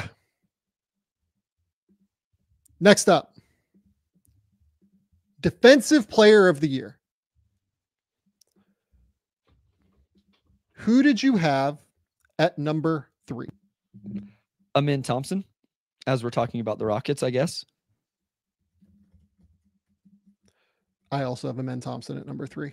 He's really, really good. And what I came away impressed with the other night watching him was, I've made this point a few times. He's disruptive without getting out of position. Like, he guards you and he gives you his chest and he moves his feet and he plays with verticality. But if you even think about exposing the ball some way that he can take advantage of it, he's going to. And the other thing is, and this will come into play with another guy that I've actually moved, why I have the Thunder guy actually on the list, I'll just spoil it, is Amin can do it on and off the ball. And I think this is something I'm trying to value more and more, is someone like him who, okay, he can guard you at the point of attack, but he can also be the low man rim protector. And to me, that's insanely valuable, as opposed to a guy who's just really good at the point of attack, but maybe gets ball watchy off the ball. You know, like that's Anthony Edwards, right? Like, if you told me Anthony Edwards had a guard at the point of attack in a big moment, I would trust you. If you told me, trust him. If you told me he had to not give up a back door or something like that, I would be a little bit worried. Amin is so solid in everything he does, Sam. I totally agree with you. He does get like a little bit, not gambly, but like he'll play off of guys from time to time, just knowing that his athleticism can recover. In the way that it can, and his length can recover. And like, he has a tendency to, like, you know, we always talk about like playing with bend defensively, right? Like, Amin is so big and long and athletic and twitchy that I think he actually plays like quite high defensively and still just like cuts you off. And then because he plays so high, he actually is using like the most of his length and height to be able to like completely cut off angles for you as well. He guards, he guards wings, he guards bigs. He kind of does it all.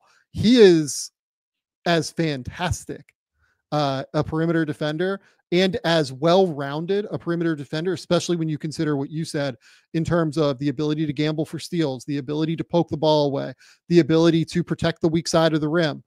He is unbelievable. He's unbelievable to me on defense. He is probably the player right now I have the most fun watching on defense.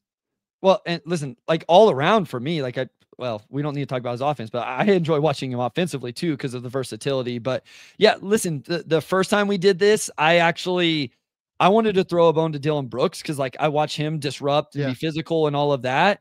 And it just, to me, as I've watched more and more, Amin he disrupts an offense more in totality than Dillon Brooks does. And that's not a slight at Dillon Brooks. I still think he's been really, really good and he's physical and he takes tough matchups, himself.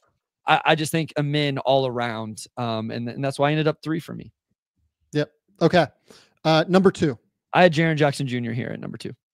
I also have Jaren Jackson Jr. I think that it's between, like, I will say this. I pretty strongly considered him at number 1. Okay. Here. And look, we can just talk about, I assume you have Victor at number 1, right? Victor. I mean, like, I could try to make a joke and, whatever, like there's no point. Yes. Victor Wembanyama, number 1.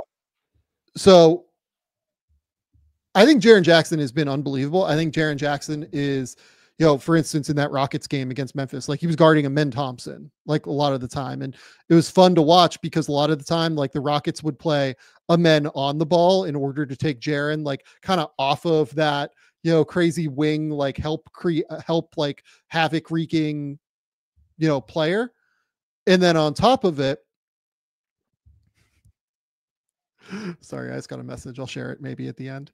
On top of it, he is also somebody who can like switch and be like a genuine 1-5 like switch defender, maybe like 2-5 switch defender, while also being that like elite level help defender who can slide and get into passing lanes, who can wreak havoc, who can help and sag off of players. He's great in scramble situations.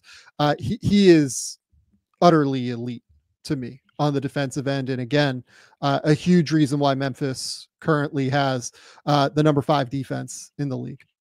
Yep. No, he's just really good. You talked about, on the perimeter, but his off ball, whenever they can get him in a situation as an off ball defender that roams and protects the rim in that scenario, he's just really, really good. I think maybe the one impact you can talk about here is maybe, he's not a great rebounder. But yeah, I felt pretty comfortable with him second.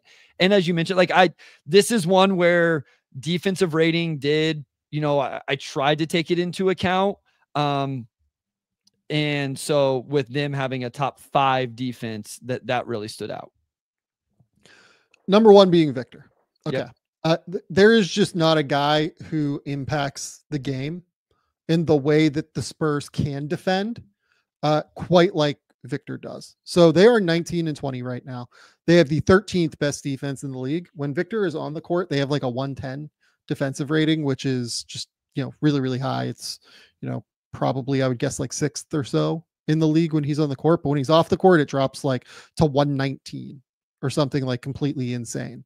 And yes, you can say like Zach Collins is, the backup center here, and Zach hasn't had I don't think Zach's like a terrible backup center either. Like Zach is not like the Nick Richards level, of center. Like he's above that to me, but I do think that like there is a real drop off between those two in quality.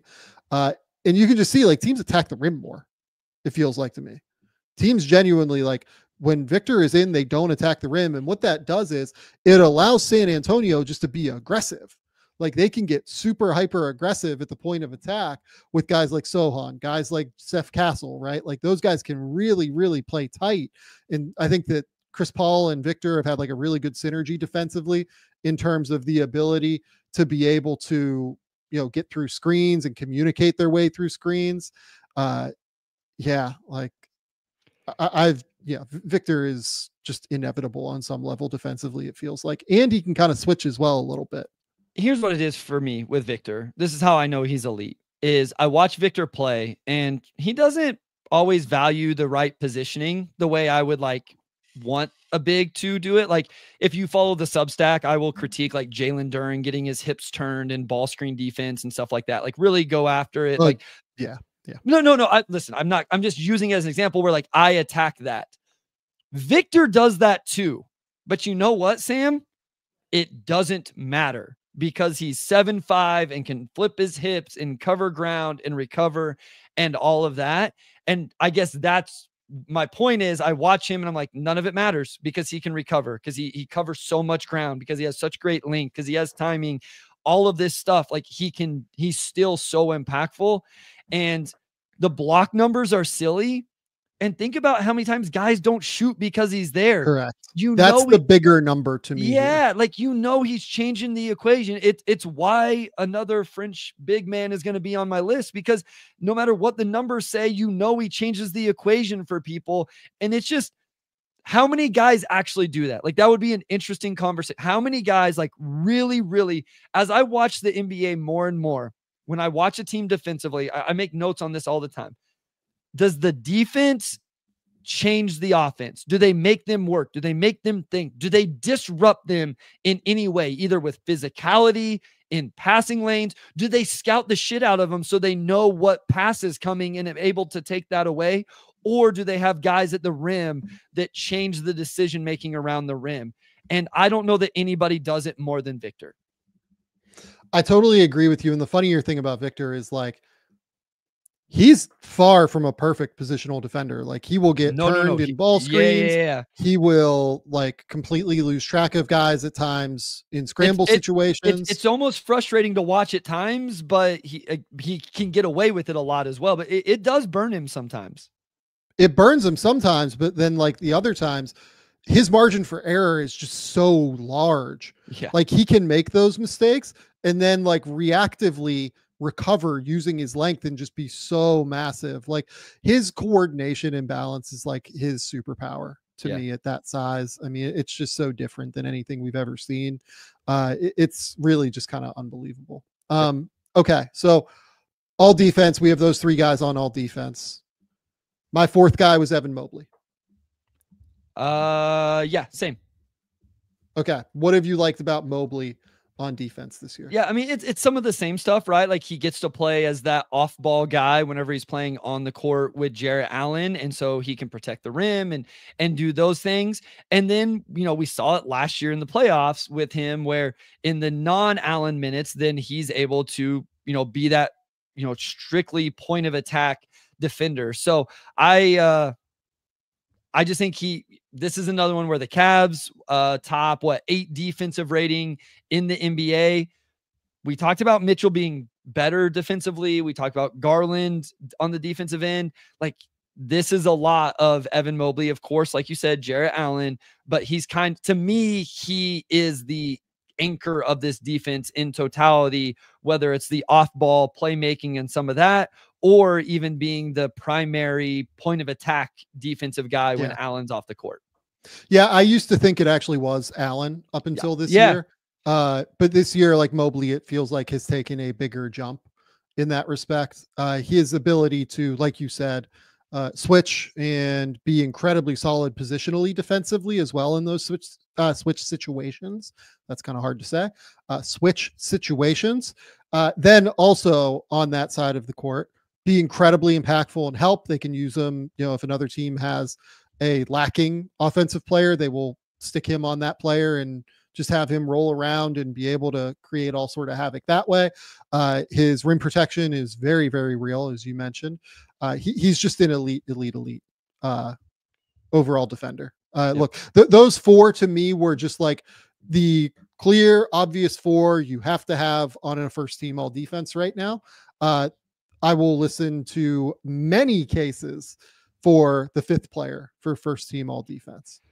Yeah, so I ended up in a similar situation with that in terms of those four guys. The guy I ended up going here was Jalen Suggs. Look at you, Bryce. Oh, where I ended up. Okay. They're second. I think there's a real argument here for J-Dub because his team is first. I think there's more defenders there and a team that hasn't dealt with as much injuries, even though it's kind of funny that the Thunder still maybe not have their best defender or one of, but they're still okay defensively. And we talk about how many great ones they have. I think Jalen Suggs here's what I found too. I got some pushback from some people. I'm like, why don't you have more bigs? And I just found myself wanting to give love to some of the guards and the perimeter players, even though I do understand. So here, I actually do have a case for that. Okay. More than ever, the NBA is about like being able to cover ground defensively. And part of why bigs are incredibly valuable is they allow you to be more aggressive to cover that ground with your perimeter players, right?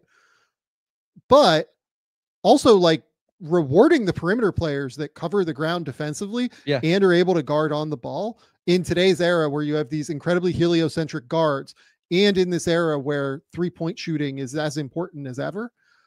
I actually do think that right now you should probably have pretty close to his equal. Look, everyone's value is different. Like, and we're all for these guys being able to have different values. And if you should have 6 centers, then you should have 6 centers. If you should have 8 guards, you should have 8 guards. Right now I have, I think 5 bigs and 5 guards on my 2 teams, or 5 perimeter players, I guess. Yeah. So listen, I think he's really good at the point of the attack. I think he's very physical, and I think he can disrupt your offense in his own way just by guarding you and being physical with you on top of everything else. The only reason I thought about not is like just being a little curious if he ends up getting the games played. But it wasn't like right at 31 like Kyrie's was, but at 34, it did make me question it. But ultimately, like I think when I watch them, he's the guy at the point of the attack on the perimeter that I love watching the most, in the way he can disrupt the possession, and not always even with a steal or something, just like really guard you. So I went Jalen Suggs. And again, second best defensive rating in the league with all of their injuries, which I know more so have been like their offensive minded players, but like not having Franz, impacts that as well. And they lost Mo off the bench. Well, more than anything, like Suggs and KCP really as well. And I guess actually Goga, now that I think about it. And Goga, by the way, was a guy I really considered for this, by the way. Okay. Like didn't end up on either team, but Goga, like I very, very strongly ended up, he probably would be in my top 20 at the very least. I had like 8 or 9 guys that I considered, and he was one of them. Those have been the 3 constants defensively. And I think Suggs is the biggest constant because he's the one that's really disrupting things at the point of attack and consistently, giving the effort and energy and kind of doing everything that Jamal Mosley asks for on that end. KCP has been a little bit more hit or miss to me throughout the season. But yeah, I went with Suggs, second best defense in the league. Having guys coming in and out of the lineup more than anything is what makes it difficult. Like Tristan Da Silva has started 31 games, but like, that's a rookie who's like not super strong yet, right? Yeah. Mo Wagner going out with injury, Banchero and Wagner missing a ton of time. Wendell Carter missing like 13 games so far this year. Jonathan Isaac, like being able to play like minutes, sporadically, let's go with, due to his body. Well, they've been playing Caleb Houston plays game, Jet Howard, like those guys. It's not a ton of minutes, but between Houston, Howard, like, you mentioned Da Silva, who I love, but he's more of a positional defender than a point of attack defender. Cole Anthony plays hard as heck, but yeah, like it's just Suggs is in the middle of all of it for me, I guess is where I land. Agree. Okay. Second team all defense. This sucks. I have Dyson Daniels here. Yeah, I do. You have Dyson Daniels. I do. And I'll be honest with you. I struggled just because they're so low overall defensive rating, but he's been so impactful individually that I ended up having him on here. So yeah, this is one where like the tape really matters to me. Like when you watch him defensively, there just aren't 5 better perimeter defenders in the league.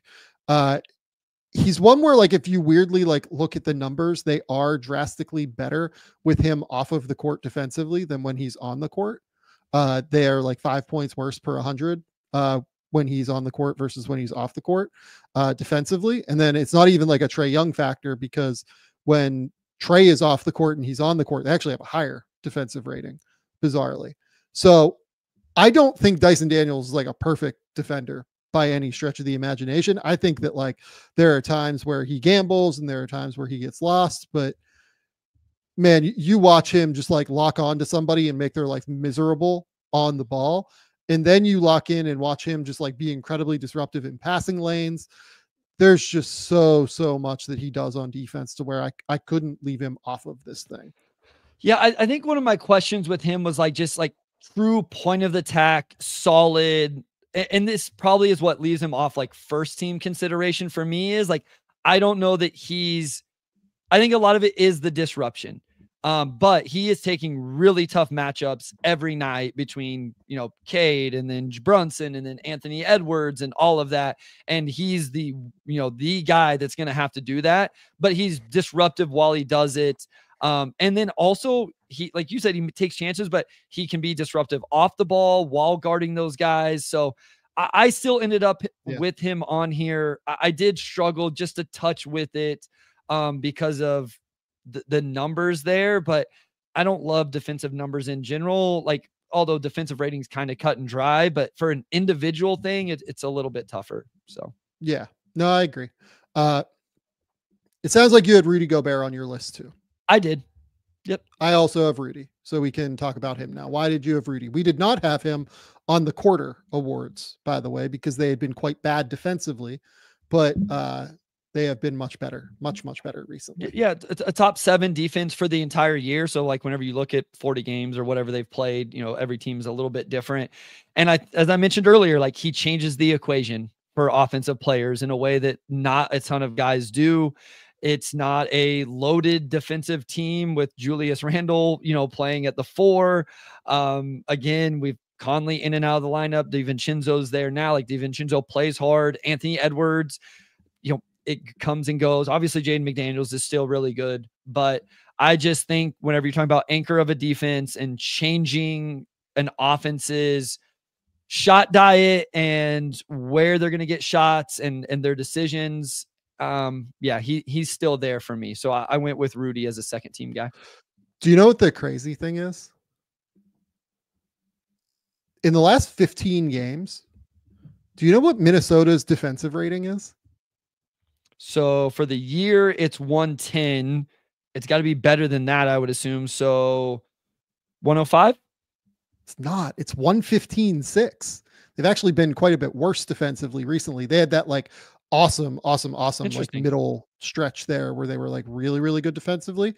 But okay. Yeah, they've been like not great defensively over the course of the last 10 to 15 games. Interesting. It is kind of like strange, but I will say that like when I watch Rudy, I'm like, yeah, you're still like impacting the game defensively in the way that you need. Like the level to which he is covering for Julius Randle is so drastic. Like Randle is the level of engagement and effort, in transition or, when he's trying to rotate around or scramble, it's just not good enough. I think that this is a really good point too. Conley has really regressed on both ends of the court this season as well.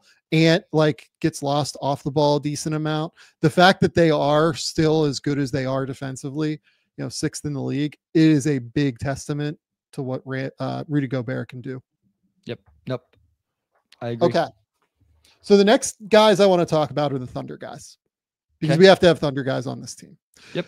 My biggest problem with all defense for the Thunder was that their 2 best players defensively this year have been Isaiah Hartenstein and Chet Holmgren. Isaiah Hartenstein has played 24 games, and he is 2 games away from being ineligible for all defense, and he currently has a back injury. Yep. So number one, like I just felt like I could not put him on this list. I did not as well. Yeah. Chet has played 10 games this year. He is not going to qualify. Yep. So now it comes down to like, okay, who are the best perimeter players defensively on this team? I think that you can make a case for any of Jalen Williams, Lou Dort, or Cason Wallace. I think on a per minute basis, Caruso would be in this mix, but Caruso has played 400 minutes this season, whereas J-Dub has played 1,200, Lou Dort has played 1,100, and Cason Wallace has played over 1,000. I did not consider Alex Caruso for this. I did not consider Caruso, even though on a per minute basis, Caruso has been very good defensively this year and is deserving of plaudits. Sure. Honestly, like I would have considered Shea ahead of Caruso, just given that the minutes is so different. He's played almost 1,000 more minutes than Caruso has this year, which is crazy. Yep. I went with both J-Dub and Lou Dort. Interesting. Okay. On this team. Nice. I went with J-Dub. You just went with J-Dub. Okay. That is fair. So here's my thing. And I've been usually the Lou Dort pusher as the best defender on the Thunder of the perimeter guys. But one, I'm cool with you putting 2 on. It's just like I was struggling so much with guys I was going to leave off anyway that I just couldn't do it. But I think J-Dub is the better combination of point of attack and off-ball defenders. And so that's why I gave him the slight edge over Dort. And like I said, like you have to have a Oklahoma City Thunder player. And I just gave J-Dub the slight edge because of that. And I just struggled with getting 2 guys on here because I feel like so many other guys are still deserving that I had to leave off even not putting 2 Thunder players on it. Yeah. So J-Dub, I completely agree with everything you said. I think he's the most, flexible defender that they have in terms of you can have him guard big wings. They had him play center for like a 10-game stretch this season, right? He can guard at the point of attack. He can guard kind of everybody. He's really good off the ball defensively. He brought up the point of like we should have separate awards for perimeter defender of the year and interior defender of the year. Yeah. I don't really agree with that. Like, to me, that'd be like saying that we should have an offensive interior player of the year and an offensive, or we should have like an MVP for centers and an MVP for, perimeter players. So like, I'm not really for that, but I understand what he's going for. Like, defense is totally different than offense on some level too. J-Dub is fantastic. He is such a flexible, versatile defender that you can put on so many different players that I had to reward him on some level, I felt like. Yeah, no, I'm with you. I mean, I love Lou Dort, because if I had to pick a guy to just say like, hey, go make his life miserable in a playoff situation, I think Lou Dort is about as good as it gets, just in regards to that. Like, go be physical, go get, make them frustrated and all of that. So I love watching Lou Dort. I just, like I said, I was going to only end up with one Thunder player, and I felt like I defaulted, to the more versatile one in J-Dub. So Dort is not as versatile as Jalen Williams is, but he's arguably the best on-ball perimeter defender in the league. Yeah. And so much of why they've been so valuable is the ability to shut down those primary perimeter playmakers. Dort has been fantastic on defense this year. He's hitting 40% of his threes. Not that matters as well. Yeah, I went with Dort for being basically the best, like, on-ball pure perimeter defender in the league. Given that this is the best defense we have seen in like decades in the NBA. No, I'm cool with it. I'm not going to argue. Like, this is another one where I'm ready for people to be upset about the guys I left off, and I understand why. Like, I won't be able to, like, I won't have a solid argument, because I think I have two guys left. You have one guy left, and the first two or three guys I have off my list, I don't like any of the next. I have like 5 or 6 names. I don't like any of them. Like, I'd feel very comfortable with 6 or 7 names if they were on this second team for me. Yep. Okay. Final name for me was Bam. Okay. Yep. Okay. So did you have Bam on your list? He was the next guy off, because I wanted to reward the guards, and I wanted to reward some of this team's success defensively. Okay. So Bam is having a pretty poor season offensively. Like, we can just talk about that. Yeah. But defensively, I mean, Miami is still so good on that end of the court. They are 10th in defensive rating, despite the fact that Tyler Hero is playing significant minutes. Jimmy Butler's been out of the lineup. Terry Rozier is playing significant minutes. Duncan Robinson's playing significant minutes. Like, there are just a ton of like really, really not great defenders. And they are still a top 10 defense, because Bam is the most switchable big man in the NBA. His rim protection is fine, in my opinion. Like, it's not amazing or anything, but his switchability, it just makes life so difficult for opposing teams. They have so many different ways they can guard ball screens. They have so many different ways that they can guard any different action. He's just excellent, in my opinion. He's awesome. He's insanely versatile with what he does on the defensive end. You outlined all of it. He can switch, he can drop, he can do all of it. Again, I'm not going to campaign against it. I'm not even like, I just wanted to reward a couple of these team defensive ratings, give the guards some love. I understand people who, like, even if somebody said like none of these guards should be on there, the bigs, like, cool. But Bam was the first guy off my list based off the other 2 guys I wanted to give some love to. Okay. Next up, your last 2 defensive players on this list. Who do you have? I had Derek White and Chris Dunn. Okay. Yeah. So I'm glad that you're rewarding 2 good defenses. Yeah. Explain why you went with those 2. Yeah. So the Clippers are a top, sorry, I have the wrong filter. I think they're 3rd or 4th, right? Yeah. 3rd or 4th. I was looking in the last 10, they're actually 2nd. They're 4th overall. Yeah. Listen, this could be an argument where somebody says like Zubac should be the representation for the Clippers. If you're going to put, if you're going to feel strongly the Clippers should be on here, I think Chris Dunn is really good. Like all of these other guys we're talking about, I think he's really good at the point of attack, but also can be disruptive with his length and all of that. So I just wanted to get a Clipper on there, and I think he's been very good.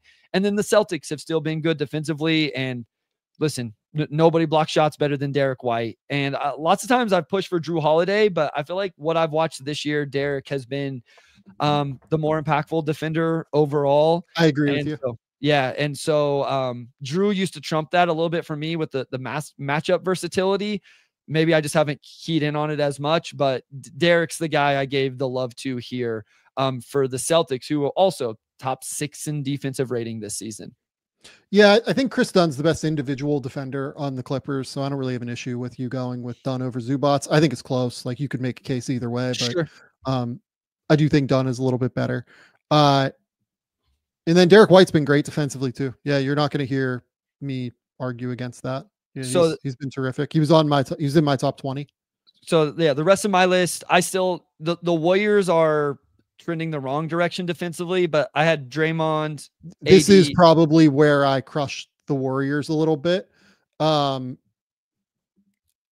Yeah, like Draymond on defense. I had Draymond first team last time when we did the quarter mark, and I did knock him off. I had him at 3rd last time. Like I thought he had been really, really good, but they're trending the wrong direction. Like AD, we talked about defensively, but that team just not close enough overall for me to get there. Lou Dort, Dylan Brooks, and we talked about Giannis earlier. So those were some of the other names for me. So Draymond, Dylan Brooks, Goga Batadze. I have PJ Washington on my long list, actually. I think he's been great defensively. I have Zubats as well. Who else? There were a few others that I considered. I'm like trying to think through like my notes, basically. Andrew Nembhard is one guy I actually want to bring up. I think Nembhard's been amazing defensively this year. He's taking on tough assignments. He's been great. Apparently he's giving Cade fits here in the first quarter of this game on Thursday night. So, he's been so good on defense. Like I really, again, like guy that was probably in my next 5, in all honesty. Yeah. Haywood Highsmith was one I considered from Miami. He's been really good defensively this season. Kaysen, I brought up Kaysen earlier, probably worth noting him again. I think that might kind of be it. Yeah. Lively, I looked at like briefly at least. I was just cycling through teams here, and it seems like we've kind of touched on these guys. So yeah. Okay. Next up, let's go with 6th man of the year. 6th man of the year. Let me scroll. Okay. Number 1, I have Amen Thompson, because Amen is still eligible for this for a minute. Okay. I did not include him in because I assume he's starting the rest of the year. I only do not have Amen Thompson because I do not think he's going to start too many games, in my opinion. He started 9 games this year. So like I had to have him in there. It's fair. Sure. Fair. Okay. Who did you have at number 1? I still had Pritchard. Okay. Peyton Pritchard was number 2 for me. Yeah. So to be clear, okay, sure. Maybe I should have included him in based off the 40 games. That's fair. Okay. Yeah. We talked a lot about Amen on this because of the defense, but what about Pritchard has been so impressive to you? I mean, the confidence for one, I mean, it is unfiltered, wavering confidence for Peyton Pritchard this year. He comes in, knocks down shots. I think he plays in a very important role for this team. He's actually 5th in scoring on the Boston Celtics, Sam, at 15 a game, grabs 3.5 rebounds, gets 3.5 assists. He plays 28 minutes a night. Like, this isn't just like he plays real minutes, shooting 47, 42 on 8 attempts per game for Peyton Pritchard. And I just to me, 6th man of the year is like, embrace your role, thrive in your role, like understand the assignment. I'm not sure anybody understands it and thrives in it better than what Peyton Pritchard does right now. I think he's awesome off the bench for this team. Who did you have at number 2? Malik Beasley. So I had Beasley at 4. So, if I was taking Amen off, I would have had him at 3, right? Yeah. So what has been so good about Beasley's season? A lot of the same stuff in terms of just like coming in and understanding the assignment. This team desperately needed floor spacing to find success, and Beasley does that. He's shooting at an insane rate right now from 3 on crazy volume. And this is one where this is me watching the Pistons nightly, covering the Pistons day in and day out is probably a little more insight that I don't get for every player. but the vibes and the personality that he brings is talked about consistently from JB Bickerstaff and other people. And that's something that this team desperately needed. So he has the on-court production along with just like some of the other stuff that was needed for the Detroit team. And then on my number 3, I have gone with DeAndre Hunter. I had him 4. Okay. So DeAndre Hunter this year has just been, he doesn't miss coming off the bench. Yeah. He just does not miss shots. It feels like he's been a little bit more aggressive attacking mismatches too, which has been really nice. He's only played 27 minutes per game or 27 games this year. Yeah. And now he has like this little minor foot injury that I'm worried about, but 48, 43, 86 splits right now. Pretty good on defense. Fits right into those like long athletic dudes that the Hawks have been trying to pair with Trae Young. Just across the board has been really, really good. I had Karis LeVert 3rd. Okay. So explain Karis to me. I mean, for a team that's really good, he has really good on off, and he has really good numbers. And I think sometimes it can be difficult with a team like the Cavs to hash out a 6th man of the year argument, because we've talked about Ty Jerome a lot. Niang's had a solid season. Strus is, coming on, but LeVert actually averages more points than all of them. He's 5th on the team in scoring. He's scoring it at 48, 43, 71. He can create a little bit with almost 4 assists per game. I just think he's very clearly their best bench player through 40 games. And again, this is a team that's won a lot of games and relies on their role players being awesome and thriving in the role, something we've talked about. I just think he's done a really, really good job of that. So I would have Pritchard, Beasley, LeVert if, again, maybe stupidly wasn't considering him in here. So that was and then I had Hunter next though. Yep. That makes sense. I would have had LeVert, probably, I don't know, 5th, I guess, something like that. So 5th or 6th. I downgraded him a little bit because I thought Ty Jerome was better in the first half of the year. That's fair. Yeah. No, I mean, Ty Jerome had been incredible. Yeah. Yeah. No, he's definitely the guy that like now that's 6th man of the year for them. Okay. Rookie of the year. This one is just silly because there just aren't many great candidates. I've done rookie rankings recently. So what my ranking is probably like very available and out there. So I'll just list my ranking. Okay. I have Jalen Wells 1, Zach Edey 2, Jared McCain 3, and Steph Castle 4. I went Wells 1, McCain 2, Edey 3, Messi 4, Castle 5. Okay. So what have you liked about Jalen Wells and why he would be the first half rookie of the year for you? I mean, he started an insane amount of games for a really good team in the Western Conference, and he takes the primary defensive matchup every night. I've referenced this multiple times now. It's not a shot to him whenever I talk about them needing to upgrade this, but at the end of the day, this is the role he's in right now as a rookie. Yeah. And then he's also playing with sick offensive confidence. And I love seeing that from Jalen Wells. And so he's shooting 43, 37, doesn't do a ton, but he knocks down shots. He takes shots. He never wavering. I just think he's been a really good two-way player, and that separates him above everybody else, I guess, especially when you include all the games he started and played for a really good team. Yeah. Total confidence. The ability to play such a role on such a high level team right now in Memphis. There's really nobody else other than him and Edey that are doing this right now on a good team. Maybe Tristan da Silva, you could say, but Tristan has just been not as good as these two have been. Did you have Edey at 2?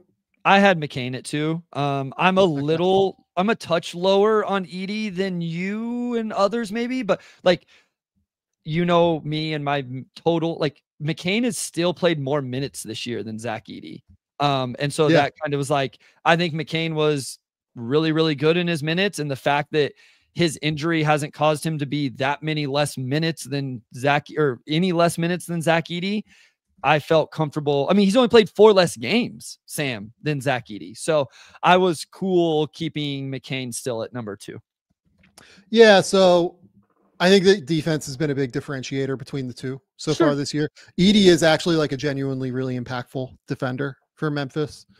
whereas McCain was like really poor on that end. I think that the difference between I don't know. I shouldn't say that. McCain's offense, like that month-long stretch he had, is the best run we've seen from a rookie so far this year. The other games kind of around it were a little bit worse, which is why I went with Edey. I think he's just been a little bit more consistent. Even though, again, like you mentioned, like McCain has played more minutes than Edey has this season. Ultimately, I went with Edey. I just think he's been a little bit more valuable to a good team and a little bit more consistent. Sure. I'm cool with it. So, okay. First team, all rookie. My last two were Steph Castle, and I have Ricochet still. Okay. Yep. I had Misi and Castle. Ricochet leads my second team. Okay, so why Missy? Yeah, I just think, again, a guy that's, I know their team sucks, but he's played 41 games. He's played 27 minutes. He comes in, he rebounds the heck out of the ball. He's a terror on the offensive boards. Like it is hard to box that dude out. Yeah. He protects the rim. I just think he's come in, he's filled a role really nice. And in a season where all rookie, like nobody's like a star, I like what he's done. So I'm cool. Like, I think those first three were kind of a tier. And then these next three were a little bit of a tier because they've all started a lot of games. I understand if you want to go like Castle and Ricochet because they're on teams that have won more games, even though they're not like crazy winning percentages. Like I'm fine with that. I've been impressed with Misi and what he's been able to do. Yeah. So Missy, I agree with you, has been really good on offense. He's been super valuable for them. The defense has been quite bad, which is why I ended up kind of downgrading him a little bit compared to Ricochet, who's playing a really solid role for Atlanta right now. And that team is like right around 500. He has been really critical, I think, for Atlanta, just in terms of being able to have a guy out there who can defend a little bit, who can make plays, as a passer, who moves the ball relatively quickly. He's just not shooting it well is the issue right now. No, listen, I said this, I think that when we did our mock or whatever, like I'm not wavering a whole lot right now about who I had 1-2 in that class. And that's because those two guys have flashed enough this year that I'm still intrigued by having them where I had them. And it was a conversation before the draft, but Ricochet, a lot of what he does is really encouraging. I like the process of what he does. He's just got to make shots whenever he gets them. And I still think he will. I don't think the jumper's broke, but we'll see. So I'm cool if he's there as well. And then Castle has played a lot of big minutes on a Spurs team that's really competing for a play-in. The offense, I know he's had some big games. I think even recently he's had a couple big scoring games. The shooting is a real struggle and continues to be a worry, but that kid really defends, Sam. He can really guard. And so that had him on the first team for me. Okay. My second team was Alex Sarr, Yves Missy, Tristan Da Silva, Ryan Dunn, AJ Mitchell. That's boring. Do you have the same? Yeah. And like God's honest truth, I didn't read your, everybody should read Sam on The Athletic, like go read, subscribe, all of that. I did not read your rookie rankings, but I have Ricochet, Sarr, Da Silva, Dunn, AJ Mitchell in that order. Yeah. Okay. Mitchell's been super valuable for a good team this year. Obviously going to miss some time, so he probably won't end up on this final list. Ryan Dunn just is a monster on defense. Like he has been super helpful for the Phoenix Suns on that end of the court. Tristan Da Silva, the fact that he's been able to eat so many minutes for a Orlando team that is still pretty good. His cutting, his off-ball movement, his just relative knowing where to be defensively has been so big for the Orlando Magic. He's ended up playing 970 minutes already for the Magic this season. That's pretty crazy. Missy, we've talked about. And then Alex Sarr has been fine. Like he's been really good, I would say, actually, up until that disastrous game last week against the Rockets. But, the defense is hit or miss, I think, right now with Alex, depending on the night. Well, and he went through a stretch where he really shot the ball well, and you could kind of see the flashes of what he could be on that end of the floor. There's defensive flashes still.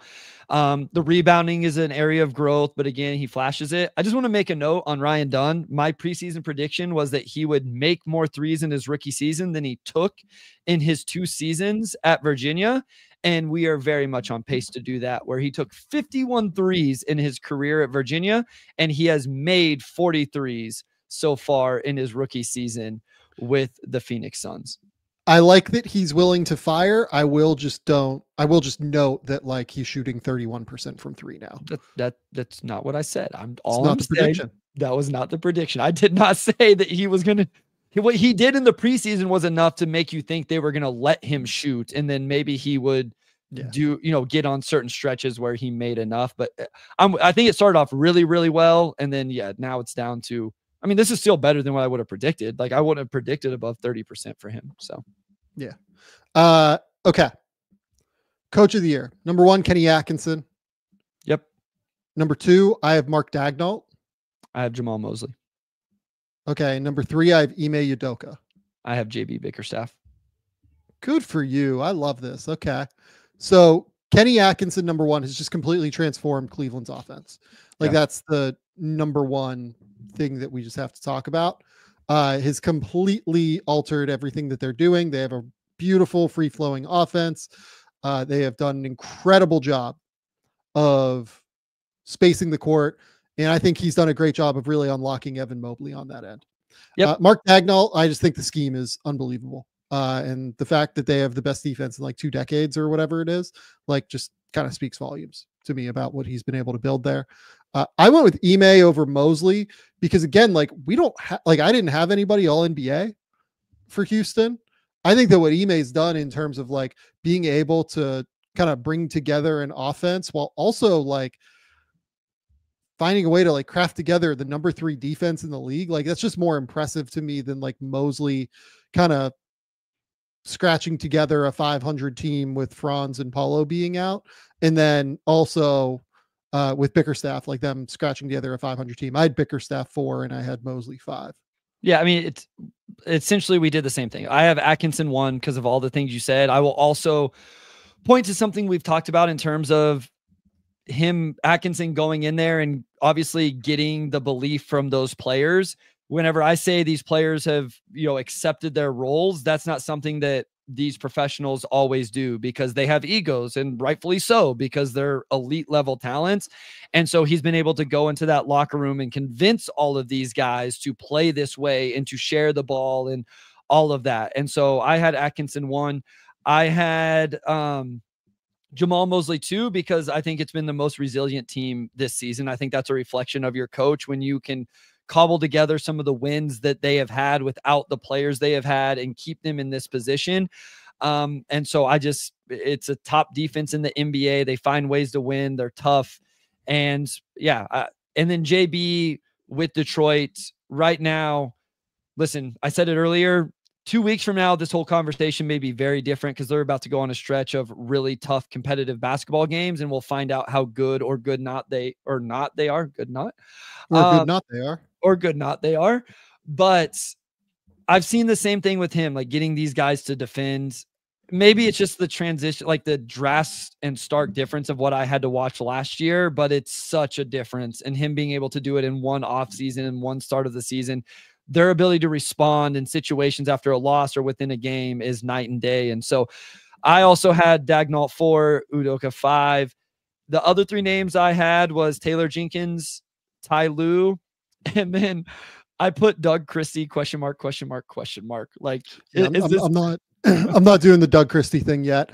Ty Lue is another guy that's like really deserving of mention here. The fact that Kawhi Leonard has played, I believe, 4 games so far, and they're sitting here at 22-17 is such a testament to how good Ty is as a coach. I will say they have had like no injuries outside of Kawhi. It feels like to me, like Batum has played every game. Harden's played every game.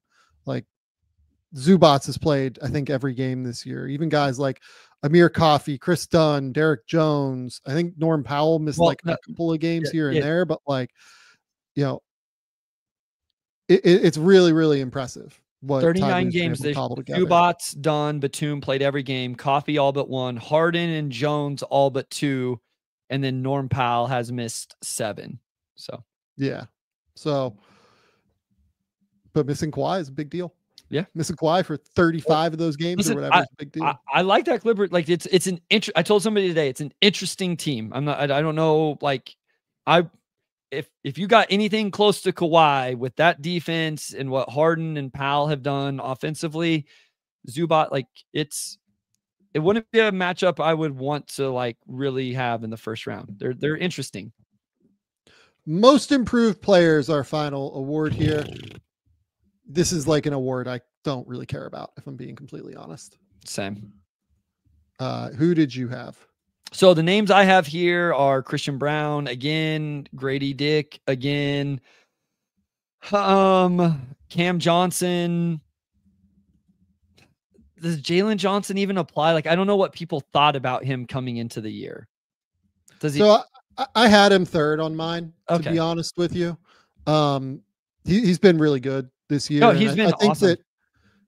I think that there is like real improvement in terms of his ability to consistently play at the level that he is right now. And like, look, like the overall efficiency it feels better to me. I don't even know if the numbers say that, if I'm being honest, but like, it just feels better when I watch him. He makes better decisions with the ball. I think his turnovers are way up this year, but like, it just feels like he's more, his assists are, he knows what he's doing more out there now. And the rebounds are up. The assists are up. The scoring is up on similar efficiency overall. Some other names I threw out, like Trey Murphy is rushing it right now. Yeah. I mean, his scoring is up almost 7 points per You still game. haven't mentioned the guy I have at number one for what it's worth. No. Who? I mean, so the other names I had were like, you had Norm Powell, I think, last time. Yeah, I have Norm at 2 this time. Okay. So who do you have at 1? Cade Cunningham. Oh, yeah. Okay. Cade Cunningham's the most improved player in the league this year. I do not like this. He just is. Like, I don't like, I think this is actually, okay, go ahead. He's improved drastically as a passer and playmaker.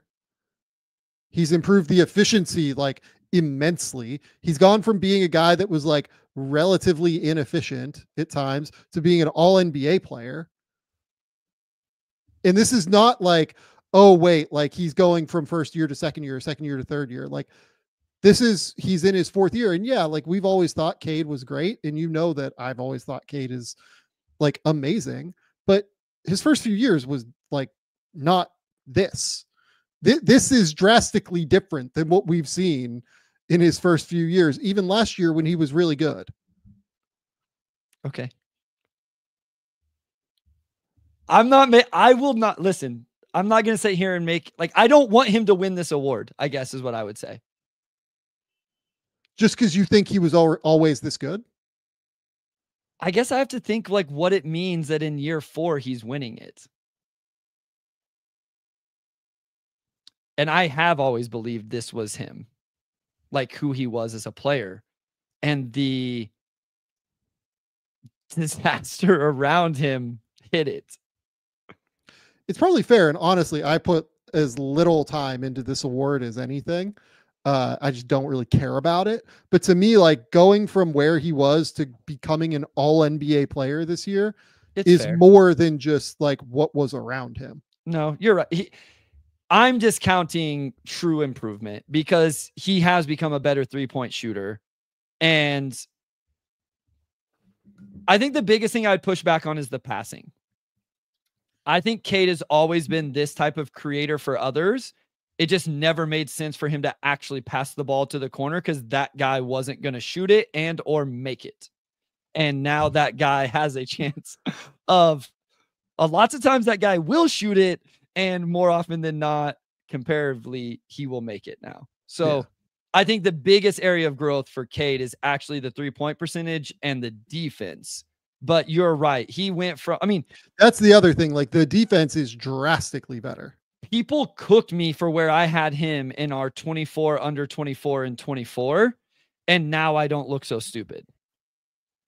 So that's a drastic jump. You're right. Like where he was, I mean, where he was considered in the league before the year to where he's considered, it probably is the biggest jump, right? Just players of where they were considered in the league before and after. So yeah.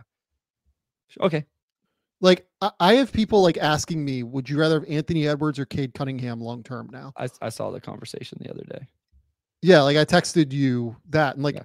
people in the NBA have asked me that question, and I've asked like other people in the NBA that question, and it's not like it's a mixed response in terms of what I get. It's not like, oh yeah, definitely Ant. I would say it leans Ant because Ant has proven it in the playoffs, but like that's a conversation now. That was not a conversation 12 months ago, 6 months ago, whatever it is.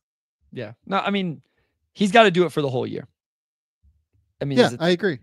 But no, like, yeah, like the other names I had, like Norm Powell was one. Like, this is a different tier of players. I still like to bring up Andrew Wiggins here because he's had a really nice bounce. Because this used to be like comeback player of the year. Also, like Zach LaVine has had an insane year compared. Like, you talk about a guy who's drastically like whatever his ranking in the NBA, and I think he's done that as well. I don't think those guys should be in this conversation, to be clear. But those guys are having really good years. So yeah, and look, like again, Norman Powell has been unreal. He's only played 32 games now, but you know, Norman Powell's averaging 24 points per game on 49, 45, 84. Yeah. He's been insane as a shooter and shot maker. I am so interested to see if this holds up. He has a true shooting percentage, 11% above league average. Norm has been incredible this year. Yeah. Okay. That's the awards. That's what we've got here. Maybe we'll do executive of the year next time. I didn't prepare anything on that. Like, yeah, I did not either. Yeah. Okay. Recommendation corner. Anything that you've watched recently? Anything exciting? No, I don't think so. No, nothing I think for you. We were gonna watch. Oh yeah, we were gonna watch a movie, and Ranny would not commit to watching Den of Thieves, so we did not. Yeah, I don't blame her for that. In all honesty, as much as I will go to bat for Den of Thieves, I don't blame her for that. Recommendation corner for me. I mean, look, I've been watching some older movies. Like I watched Inglourious Bastards. Like, for the love of God, just go watch Inglourious Bastards. It's like one of the 10 best movies of the last 2 decades, probably. I watched Le Cercle Rouge, which is this old like heist movie from France in 1970. Jean-Pierre Melville made it. Incredibly fun film. Just really, really enjoyable heist movie. As you know, I love heist movies because we've talked about it many times on this show. Final note here. David Lynch passed away. You have no idea who David Lynch is, but David Lynch is probably, I mean, there's a real case he's the most influential filmmaker of the last 40 years, like on maybe more on like my era of people and like our era of people as opposed to the previous one. It feels like finally he's kind of gotten like real recognition for what he's done in terms of like bringing dream logic and bringing the surreal to, you know, the forefront into a real level. I mean, you can kind of see behind me. I think I have like literally every David Lynch movie behind me except for Dune and what's the other one I don't own? Oh, Wild at Heart, but that's only because Wild at Heart hasn't had a good physical media release. For the love of God, Shout Studios, Criterion, whatever you're doing, please release Wild at Heart. I will buy it immediately. Yeah, I mean, look, like I think on people in their 30s, like filmmakers in their 30s right now, he's probably the most influential filmmaker, it feels like to me.